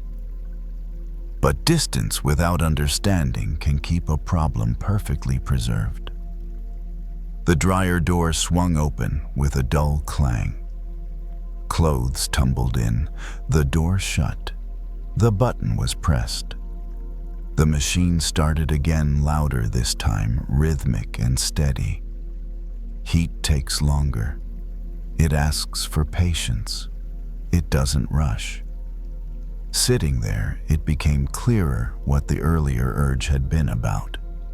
Not safety, not boundaries, but the hope that walking away would end the discomfort immediately. Forgiveness doesn't usually work that way. It doesn't erase the past. It doesn't clean things in one cycle. And it doesn't guarantee that nothing will stain again. What it can do is prevent every mark from becoming a verdict. The thought of the sentence returned, but without the sharp edge it had carried before. It sounded smaller now. Still awkward, still careless, but no longer proof of something irredeemable. There was room to imagine a conversation that wasn't a confrontation. One that didn't start with accusations or finish with doors closing. Maybe it wouldn't happen tonight. Maybe not tomorrow. But the option existed again. The dryer hummed. The room warmed slightly. Someone down the row laughed quietly into their phone, then lowered their voice. Life continuing in small, ordinary ways. The question shifted. Not should I forgive, but what am I actually trying to protect? Sometimes throwing something away protects us from effort more than from harm.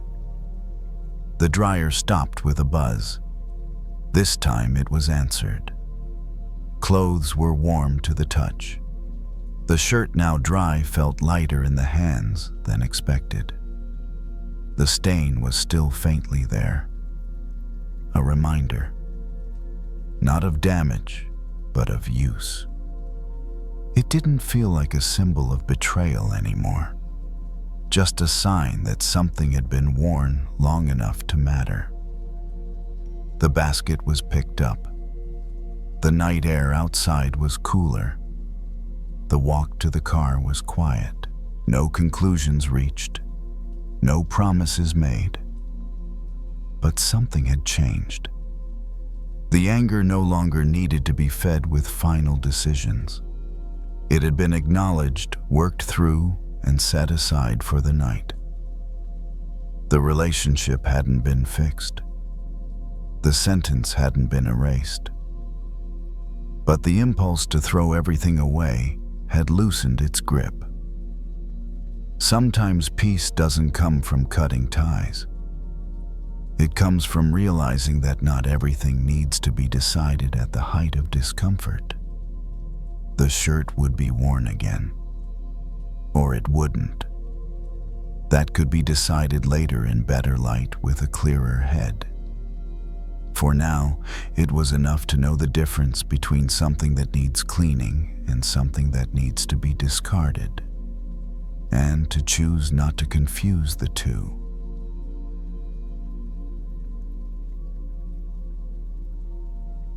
Some anger doesn't feel like heat. It feels like distance. It shows up as a short reply, a delayed call back, a quick change of subject. It doesn't slam doors, it just quietly keeps them half closed. That kind of anger had been around for a long time, long enough that it stopped feeling like anger and started feeling like a personality trait. This is just how we are. This is just how it went. We don't talk about that. The kitchen was quiet that night. A single light above the island was on, warm but not bright. A cup of tea sat cooling on the counter. The house made soft noises, pipes settling the refrigerator, humming the faint click of a ceiling fan switching speeds in another room. A hand rested on the edge of the counter.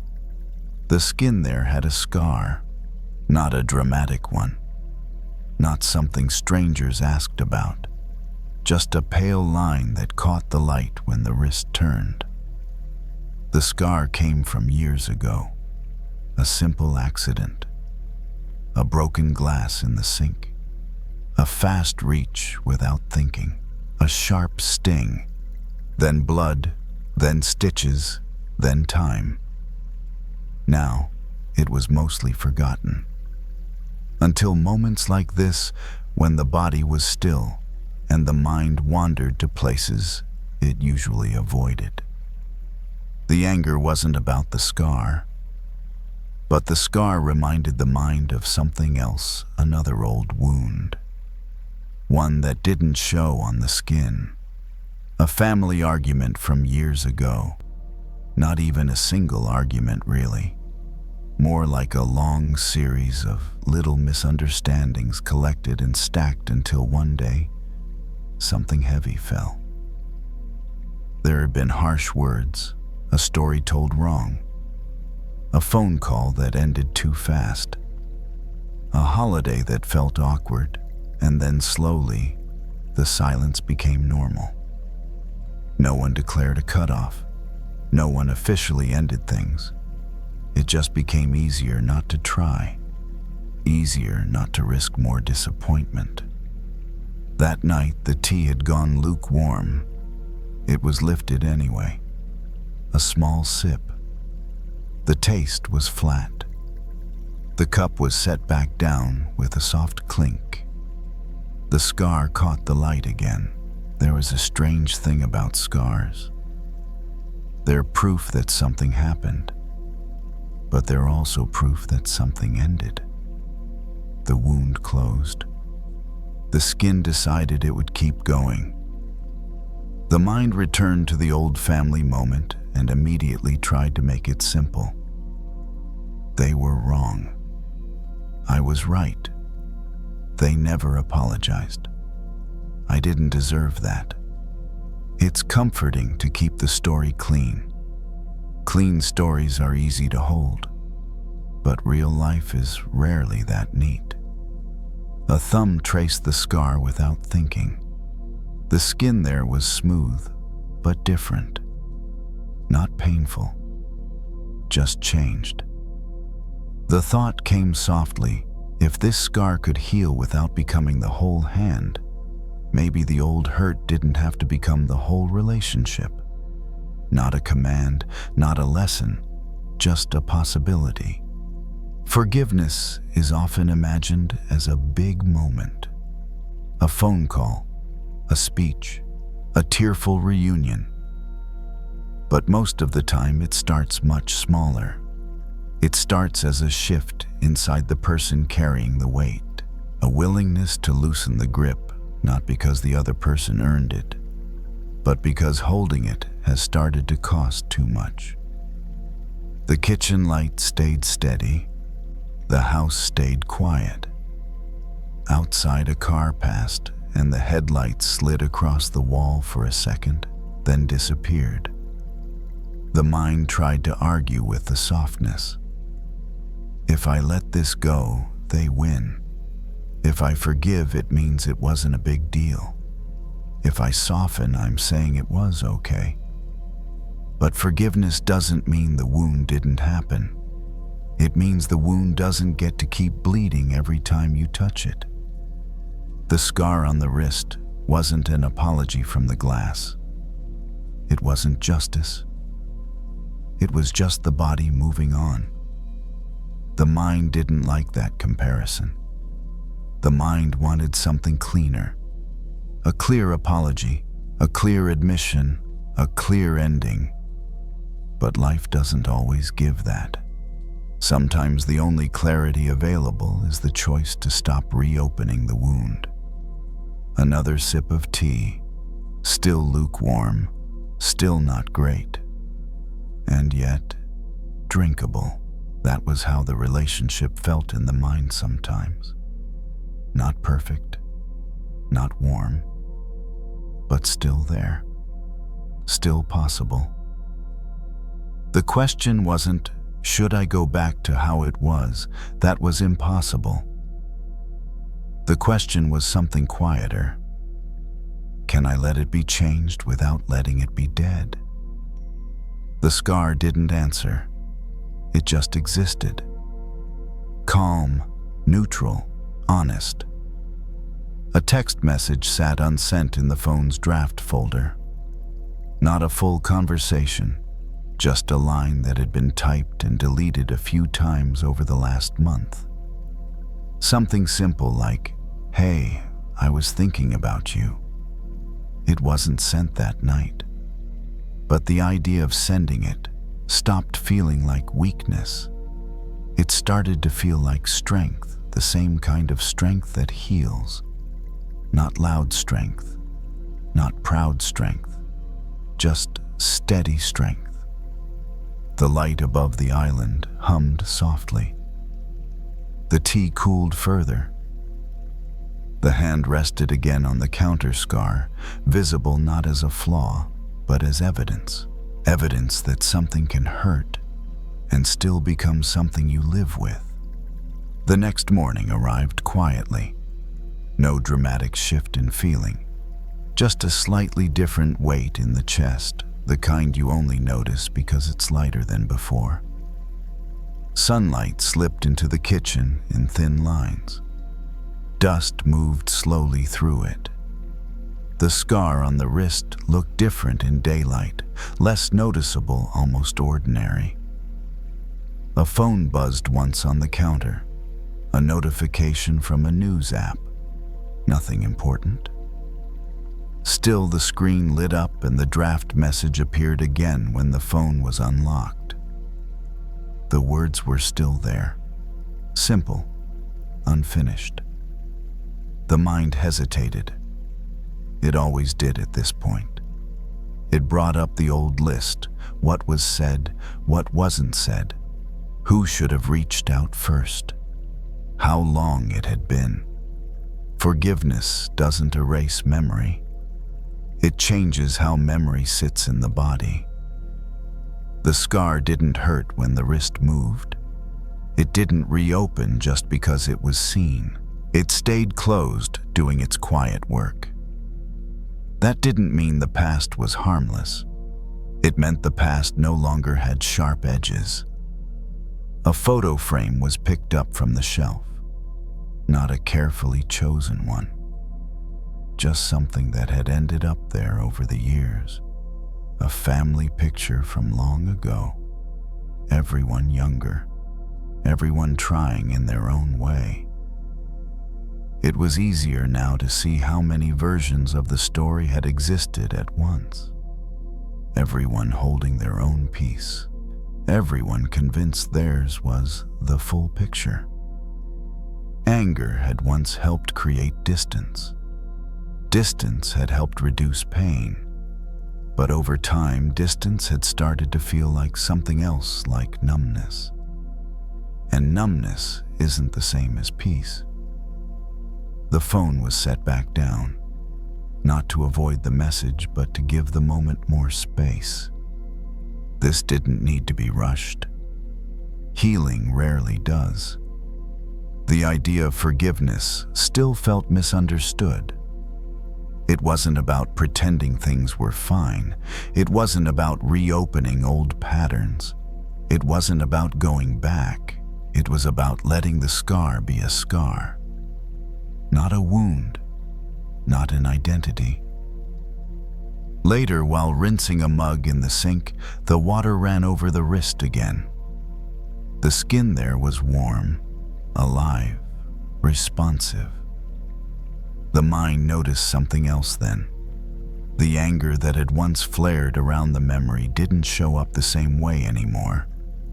It didn't leap forward. It didn't demand attention. It felt tired.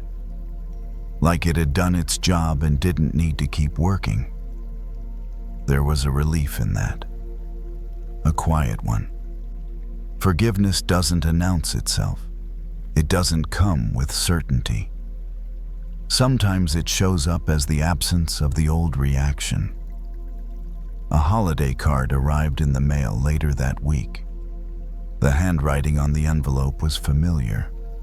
The sight of it used to cause an immediate tightening. This time the reaction came, and then passed. The card was opened, read once, then set down. No response was sent that day, and that was okay. Forgiveness doesn't require immediate action. It doesn't force connection before the system is ready. The scar remained, visible in some light, invisible in others. It no longer felt like proof of damage. It felt like proof of endurance. The past couldn't be undone. The relationship couldn't return to its old shape. But neither needed to be erased. The idea of reaching out shifted again, from I should to I might, from obligation to choice. That difference mattered. The phone stayed nearby. The message draft stayed simple. No explanations, no apologies demanded. Just an opening, a small one. Whether it would be sent tomorrow or next month didn't feel urgent anymore. Healing doesn't mean everything is fixed.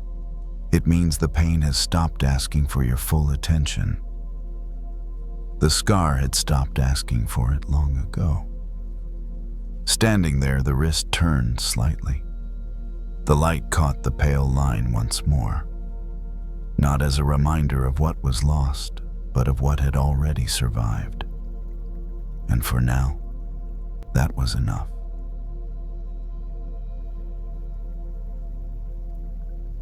Anger doesn't always arrive as fire. Sometimes it comes as a slow burn, quiet, persistent. The kind that sits in the background and colors everything else. That night, it showed up in the shower. The bathroom was small steam already beginning to cloud the mirror. The water came on warm, then hotter.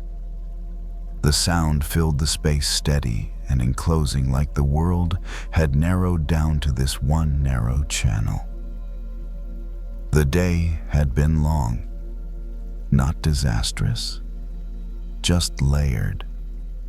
One small frustration stacked on top of another. A tone that felt dismissive, a look that lingered a second too long, a rule applied unfairly. Nothing that would make a good story later, just enough to accumulate. Anger thrives on accumulation. The water hit the shoulders, muscles loosened slightly, and that's when the replay began. It wasn't one moment. It was several, edited together, tightened, sharpened. The mind spoke quickly now, listing injustices, rehearsing arguments that would never be said out loud. They don't care. They always get away with it. Why does this keep happening? The body reacted before any thought finished. Jaw tight, breath shallow. Hands clenched, then unclenched, then clenched again.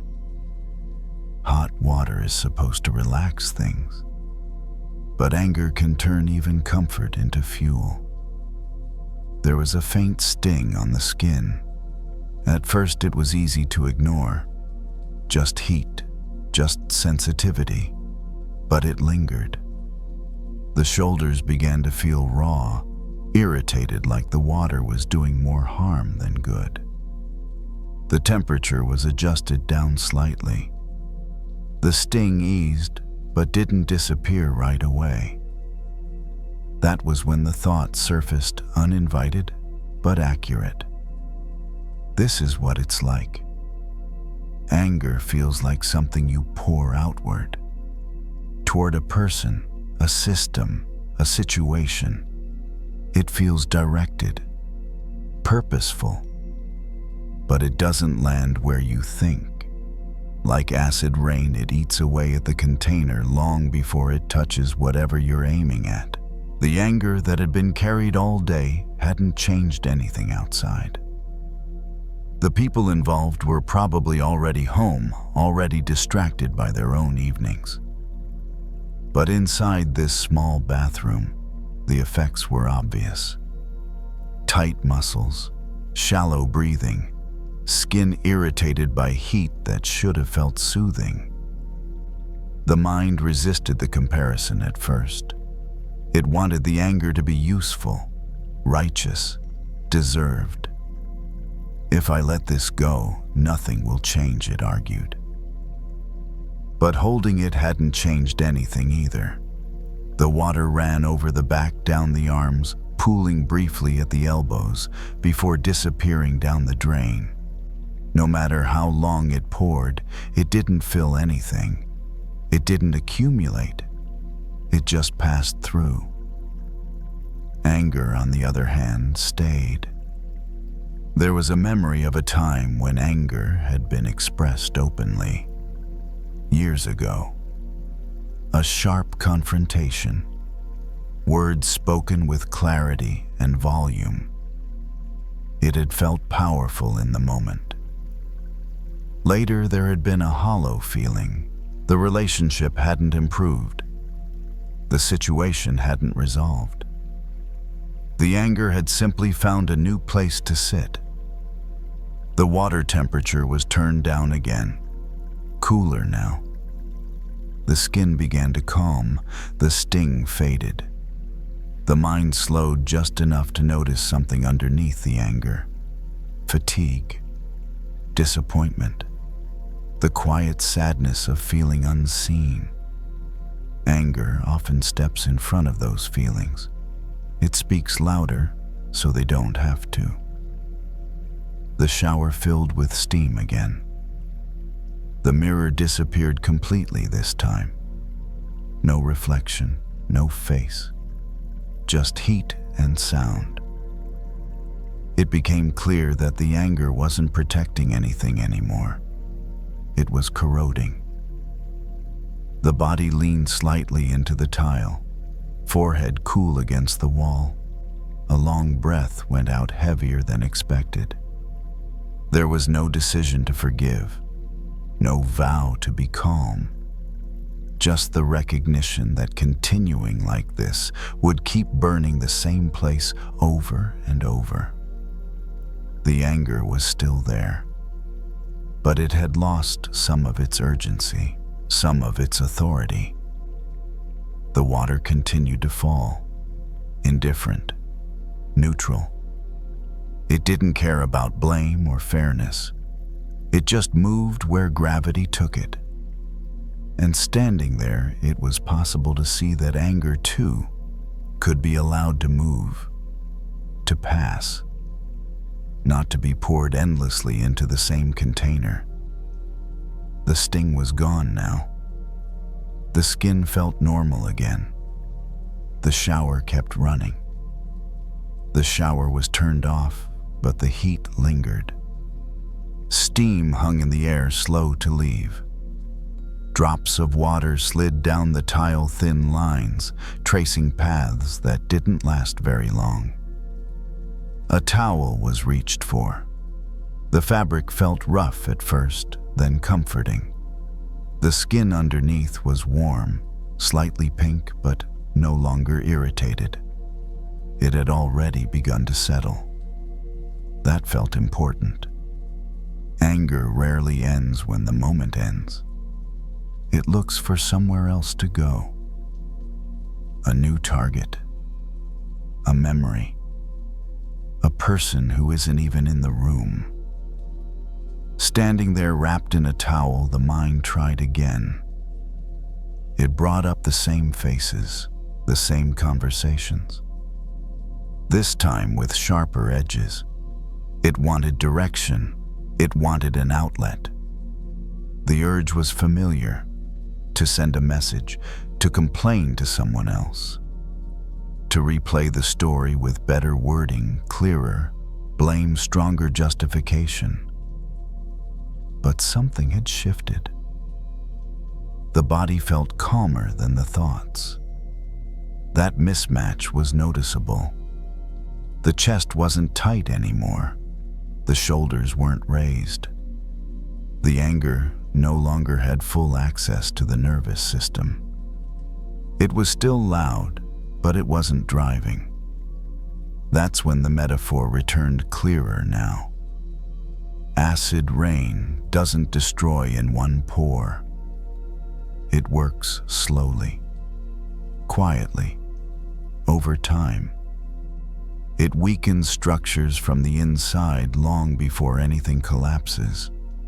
The anger that had been carried all day hadn't ruined anyone else's evening. It hadn't corrected behavior. It hadn't brought fairness. It had just kept the body tense, the mind restless, the skin raw. A mirror cleared enough to show a blurred reflection. Not sharp, not detailed, just a shape. A person standing there tired. The towel was adjusted, hair was pushed back. A breath came in, then out. Normal, unforced. There was a memory of someone once saying, "If you don't let it out, it'll eat you alive." At the time that had sounded true, responsible even. But maybe letting it out didn't always mean throwing it at someone else. Maybe it meant letting it move through without giving it a permanent home. The anger didn't need to be suppressed. It didn't need to be justified. It just didn't need to be stored. Getting dressed felt slower than usual. Intentional without trying to be. The simple actions, pulling on a shirt, tying the drawstring, brought attention back to the present moment. In the other room, the house was quiet. No notifications, no voices. Just the low hum of the heater clicking on and off. The mind tried once more to revive the anger, but it came back thinner this time, less convincing. Like a story that had already been told too many times. It was easier now to see what had been happening. The anger had felt like armor, like proof of self-respect, like energy. But armor gets heavy when worn too long. Forgiveness didn't arrive as a feeling. It arrived as a decision not to keep corroding from the inside. A choice not to pour more acid into a container that was already showing wear. That didn't mean trusting again. It didn't mean approving what had happened. It just meant choosing a different relationship with the anger itself. The phone stayed where it was.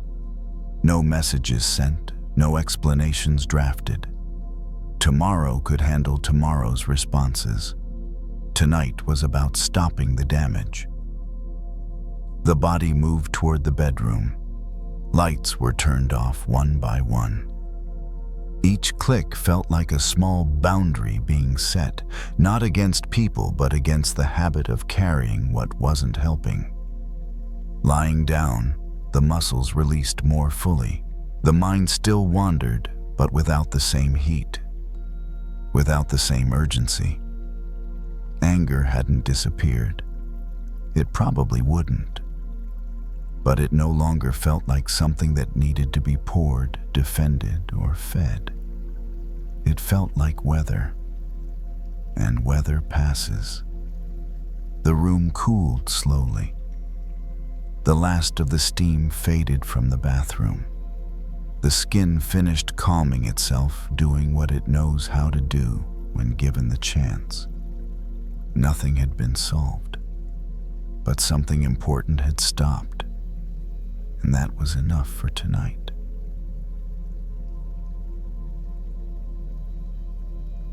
The message had been sitting there for days. Not open, not unread. Just there marked waiting.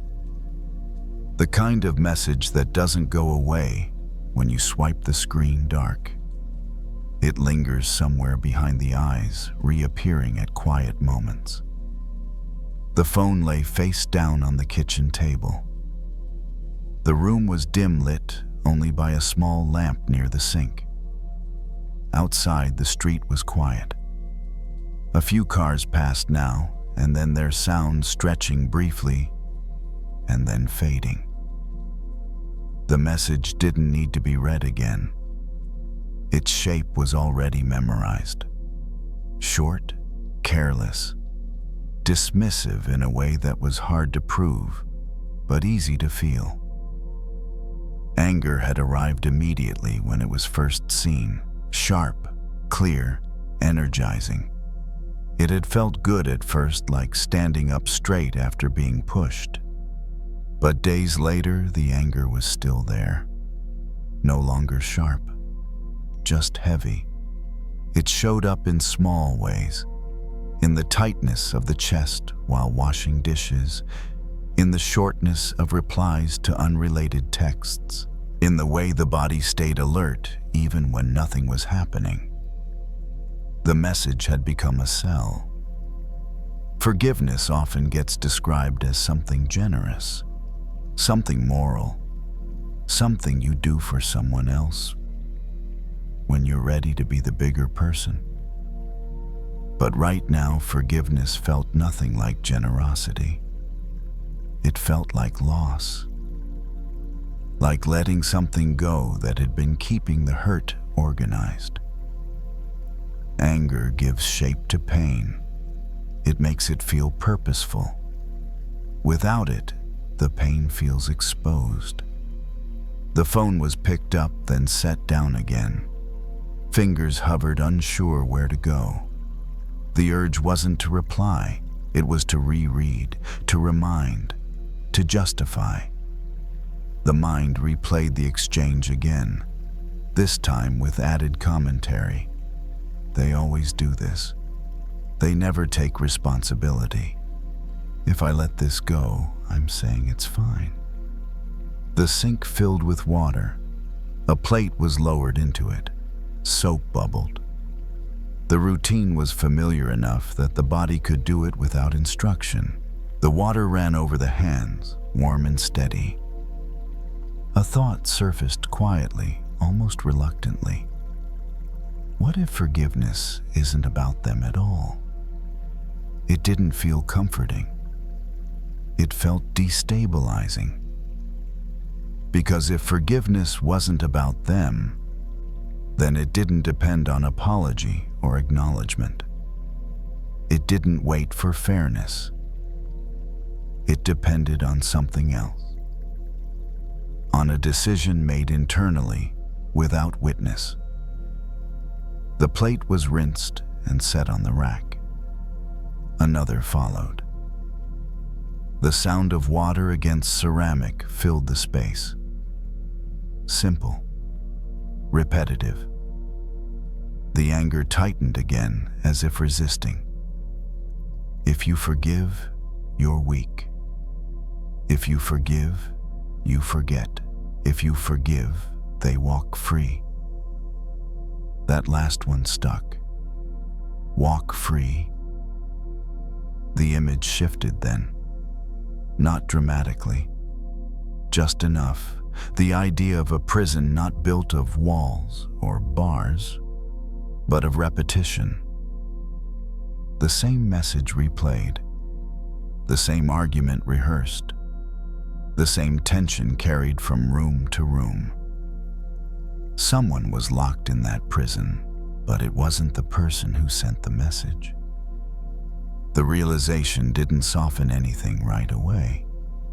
It irritated, because it meant the anger wasn't punishing the right person. It meant the sentence was being served internally. Forgiveness in that light didn't look like mercy. It looked like release, not approval, not reconciliation, just unlocking the door. The water was turned off. Hands were dried on a towel that had been washed too many times to feel new. The fabric was thin, still functional. The phone was picked up again.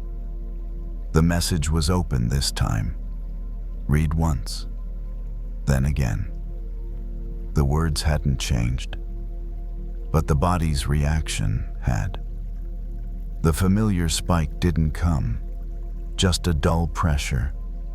Manageable, temporary. It became clear that holding on to the anger hadn't been protecting dignity.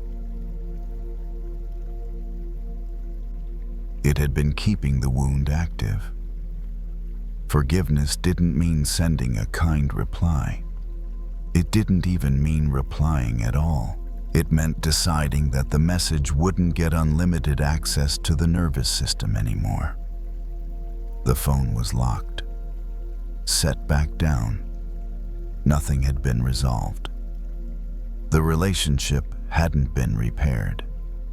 No apology had arrived. But something subtle had shifted. The anger no longer felt like a weapon.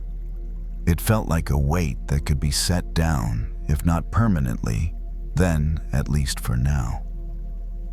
The kitchen light hummed softly. Outside, a car passed. Somewhere else, someone was laughing, unaware of this quiet standoff. Forgiveness hadn't happened yet. Not fully. But the door had been noticed. And sometimes that's the first thing that changes. The night moved on without asking for a decision. The kitchen was cleaned. The light above the sink was turned off. Only the small lamp in the corner remained, casting a soft circle on the wall. The phone stayed where it was silent, face down, no longer glowing with urgency. Not replying didn't feel powerful. It felt unfinished. That was the uncomfortable part. Forgiveness is often imagined as a clear ending, but most of the time it's just the absence of escalation. Nothing dramatic. Just a quiet refusal to keep feeding the same fire. The body noticed the difference first. The shoulders weren't pulled up anymore. The breath came and went without catching. The tight band around the chest loosened enough to be noticeable. Anger had been doing something specific all along. It had been keeping the hurt alive sharp enough to justify itself. Without it, the hurt felt softer, but also more exposed. That vulnerability was unsettling. There was a moment of doubt. Maybe I should say something, not to fix it, just to make sure the silence wasn't mistaken for acceptance. The mind tried to frame the response again. Short, polite, firm. A message that would protect dignity without opening the door too wide. But each version carried the same tension. The same heat in the fingers, the same tightening in the jaw. It became clear that replying right now wasn't about communication. It was about discharge, about giving the anger somewhere to go. Forgiveness in this moment looked less like kindness and more like containment. The phone was moved to another room, not hidden, just out of reach. The body didn't need the constant reminder. Sitting down, the quiet felt different than before. Not empty, not peaceful exactly, just open. The image of the prison returned, this time more clearly. A small room built from repetition, from replayed sentences and imagined confrontations, from waiting for an apology that might never come. The door wasn't locked from the outside. That realization didn't erase the past. It didn't make the message harmless. But it shifted responsibility. Staying inside was no longer automatic. Forgiveness wasn't about letting someone else off the hook. It was about deciding how much of the present would be given to something that already happened. The body leaned back. The chair creaked slightly. The sound grounded the moment. There was a memory of a time long ago when anger had been released quickly. Words spoken, voices raised. It had felt satisfying for a few minutes. Then the familiar crash, the exhaustion, the sense that nothing had actually improved. This was different. This was quieter, less certain, and strangely lighter. The message still existed. The relationship was still complicated. None of that had changed. But the anger was no longer pacing the inside of the mind, looking for a way out. Forgiveness didn't arrive as warmth. It arrived as space. Enough space to sleep without replaying the same scene. Enough space to eat without the taste of resentment lingering. Enough space to let tomorrow be tomorrow. The lamp was turned off. The room went dark. The house settled again, making the small sounds it makes when no one is asking anything from it. Lying down, the thought came one last time. What if they never understand? The answer didn't feel dramatic.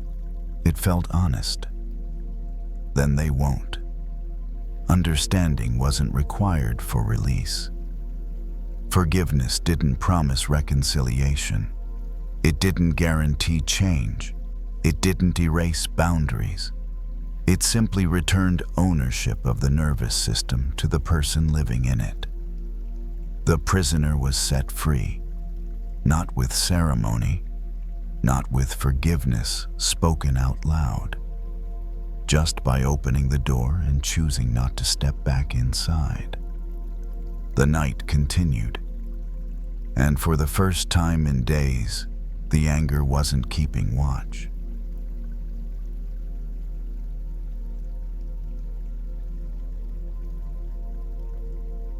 Strength is often imagined as resistance, as standing firm, as pushing back. But there is another kind of strength that doesn't look impressive at first glance. It doesn't announce itself.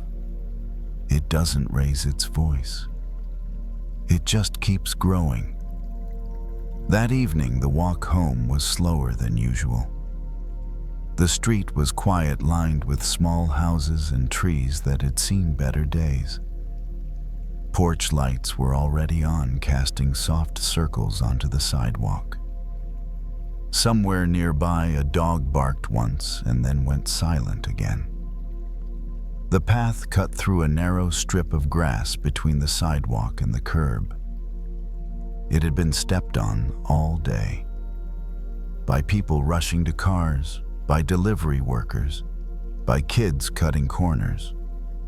The blades were bent, flattened, pressed close to the soil. It would have been easy to miss. The irritation from earlier in the day hadn't gone anywhere. A customer's tone, a comment that carried more edge than necessary.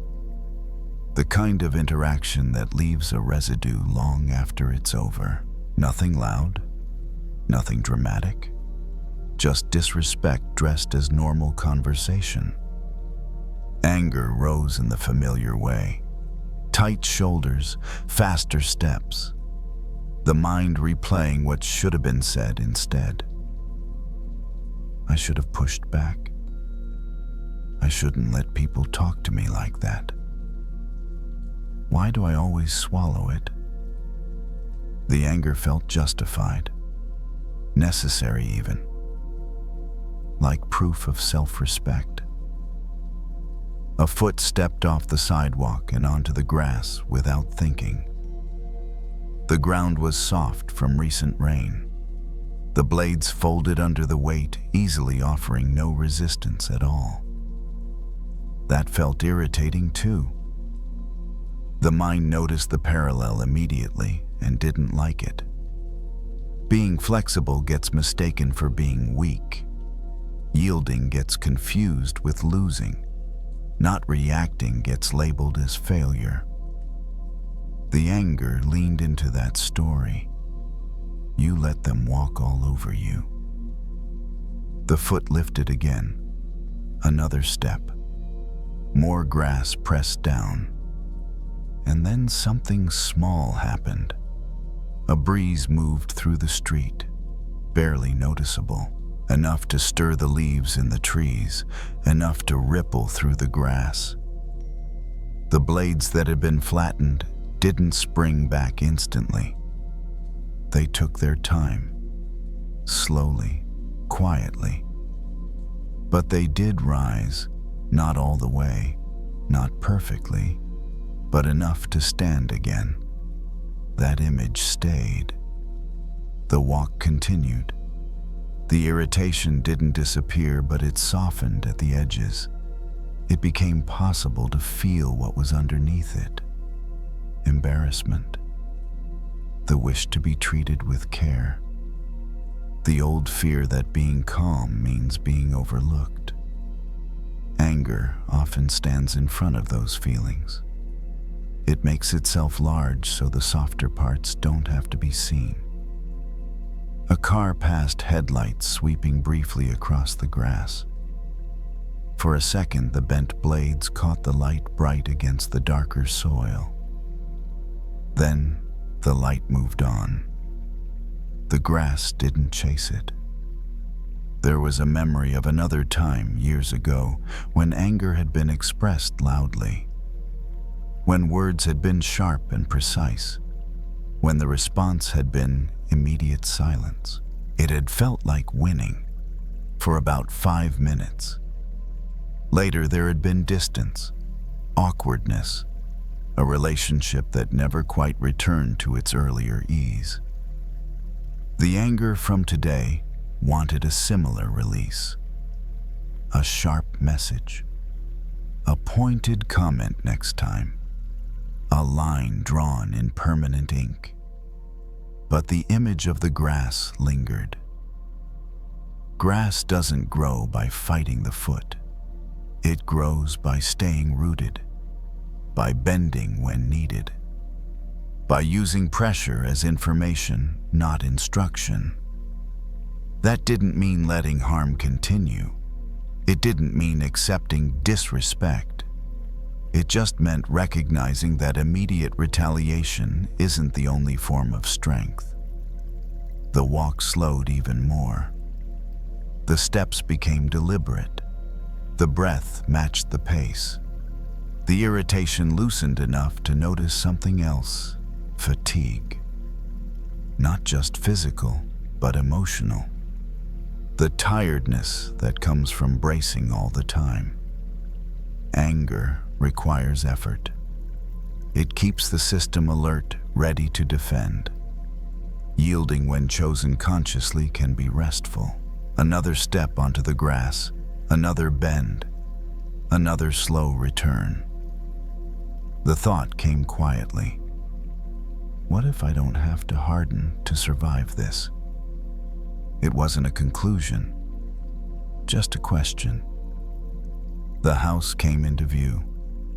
The porch light was already on. The door was still closed. The day wasn't resolved. The interaction hadn't been addressed. Nothing had been fixed. But the body felt different than it had an hour ago. Less braced, less sharp. The grass behind lay slightly flattened, already beginning its slow return. Not defeated, just alive. The next day didn't arrive with clarity. It arrived with routine. Morning light came in through the window at an angle that made dust visible. Coffee brewed, shoes were tied, the body moved through familiar motions while the mind stayed half a step behind. The memory of yesterday's interaction was still there, but it felt different now. Less sharp, less demanding. Like something that could be looked at without flinching. Later, it happened again. Not the same person, not the same words, just a similar tone, slightly dismissive, slightly rushed. The kind of tone that suggests your presence is an inconvenience. The familiar surge rose up. This time it was noticed earlier, before the shoulders tightened, before the jaw set. The body remembered the grass. There was a moment small, almost invisible, where a choice appeared. Not between fighting and surrendering, but between reacting and responding. The words came out calmly, not soft, not apologetic, just clear, short, measured. Nothing dramatic happened. The other person paused, adjusted, moved on. No apology, no acknowledgement. Just a subtle shift in the air, like pressure changing slightly. That surprised the anger. It had expected a battle or a collapse. Instead, there was neither.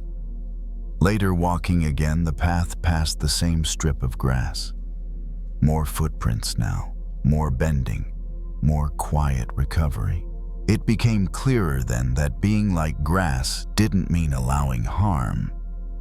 It meant staying rooted while adapting. It meant choosing flexibility without losing direction. Anger often insists that strength must be loud to be real. But loud strength burns quickly. It needs constant fuel. The strength of the grass doesn't exhaust itself proving anything. There was relief in that realization, a subtle one. The kind that doesn't announce itself but stays.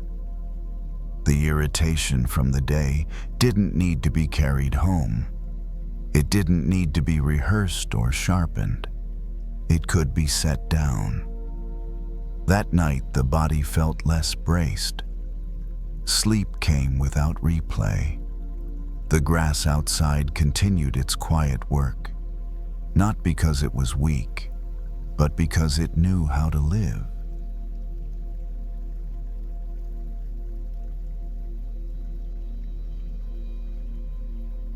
Anger doesn't always need a target. Sometimes it just needs a place to bounce. That night, the room was quiet enough to hear the low hum of electricity in the walls. A single lamp was on. The rest of the apartment stayed dim. Outside, the city moved at a distance, reduced to muffled sound and light. The phone lay in one hand, screen glowing softly.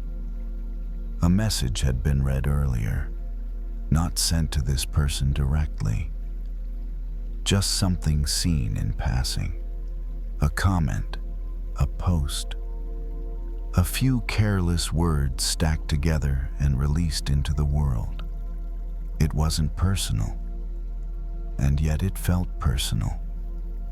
The words had a sharpness to them, a tone that suggested judgment, superiority, a casual cruelty disguised as honesty. Anger rose quickly, not slowly this time. It felt immediate, reflexive. The thumb hovered over the screen, already forming a response. The mind knew exactly what to say.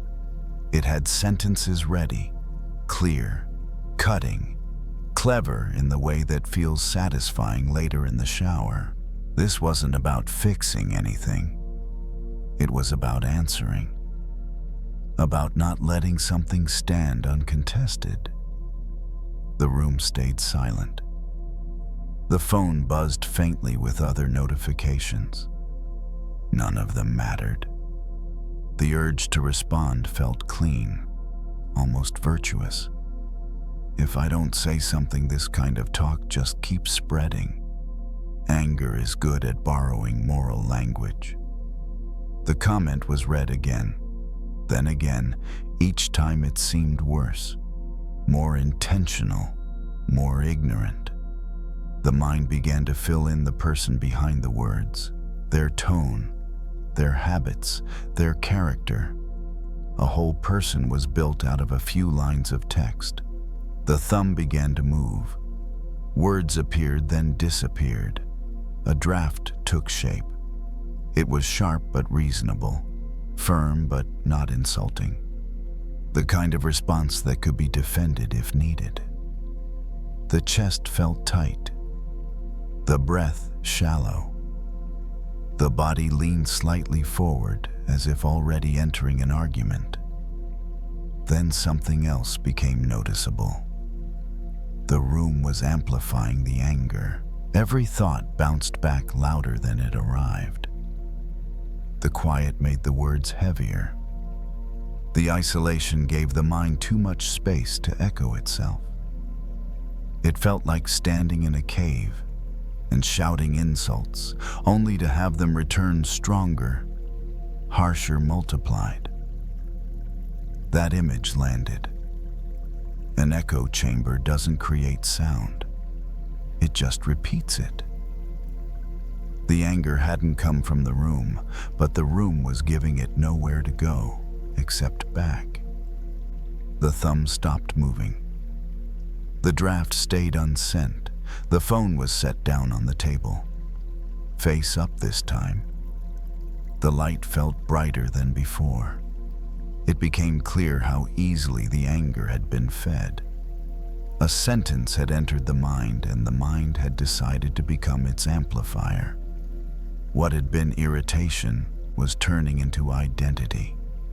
This is who I am. This is what I stand against. That's how anger recruits. It asks you to become its voice. The lamp buzzed faintly. The air conditioner clicked on. The ordinary sounds of the room reasserted themselves. The anger didn't disappear, but it paused. There was a realization then, uncomfortable but precise. Responding wouldn't stop the words from existing. It would only add another voice to the cavern. The mind resisted. Silence equals agreement. But silence doesn't always mean approval.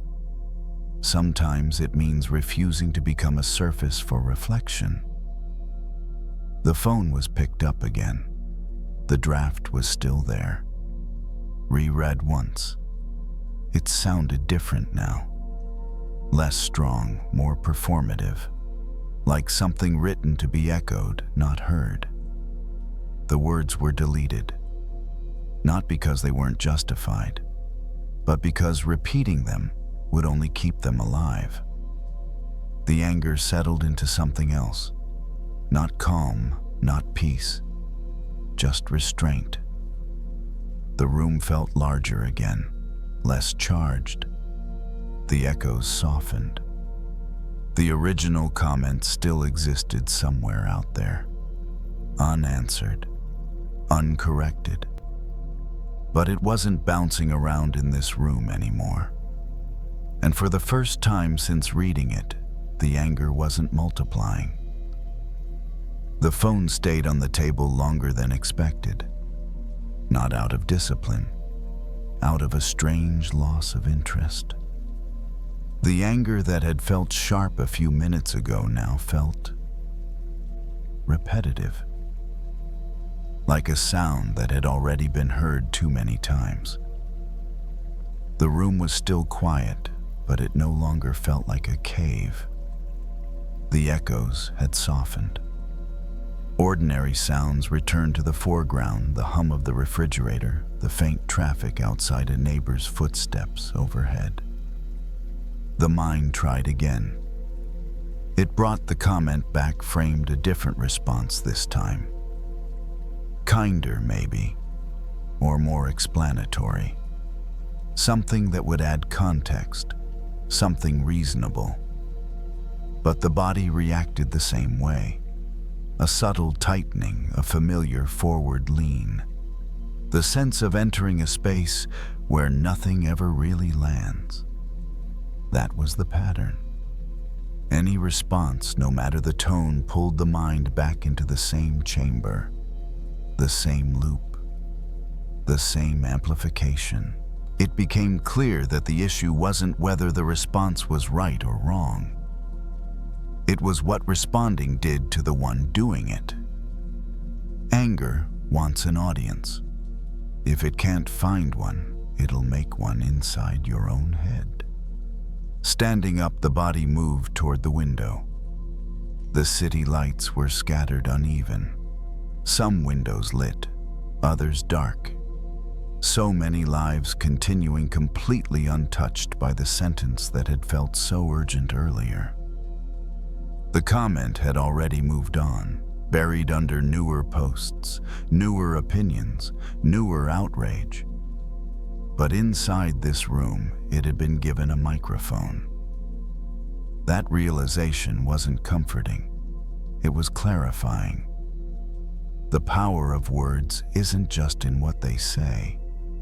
It's in how long we let them echo. There was a memory of past arguments years ago where sharp words had been exchanged, each one justified, each one returned with interest. No one had walked away feeling understood, only louder. Those moments hadn't failed because the points were wrong. They had failed because the space couldn't hold them without distortion. Echo chambers don't discriminate. They amplify kindness and cruelty alike. Whatever you throw in comes back altered, stronger, less true.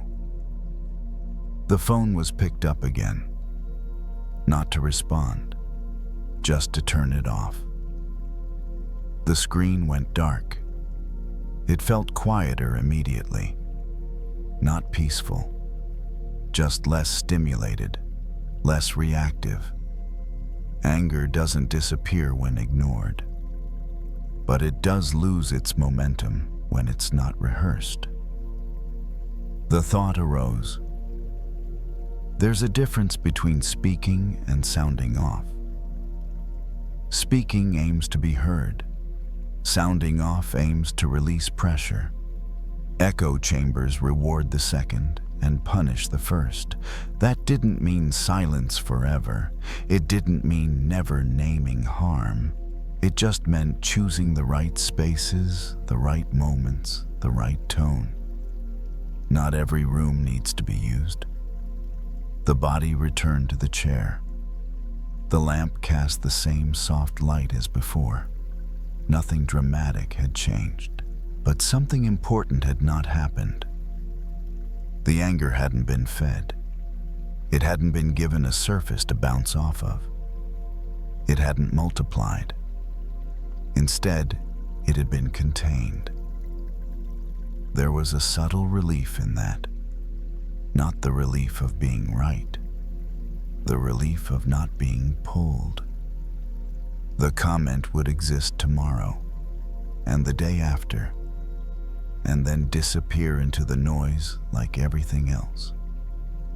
What mattered more was the choice made tonight to not become a chamber for words that didn't deserve to live rent-free inside. The room felt neutral now, just a room again. The echo was gone, and that was enough.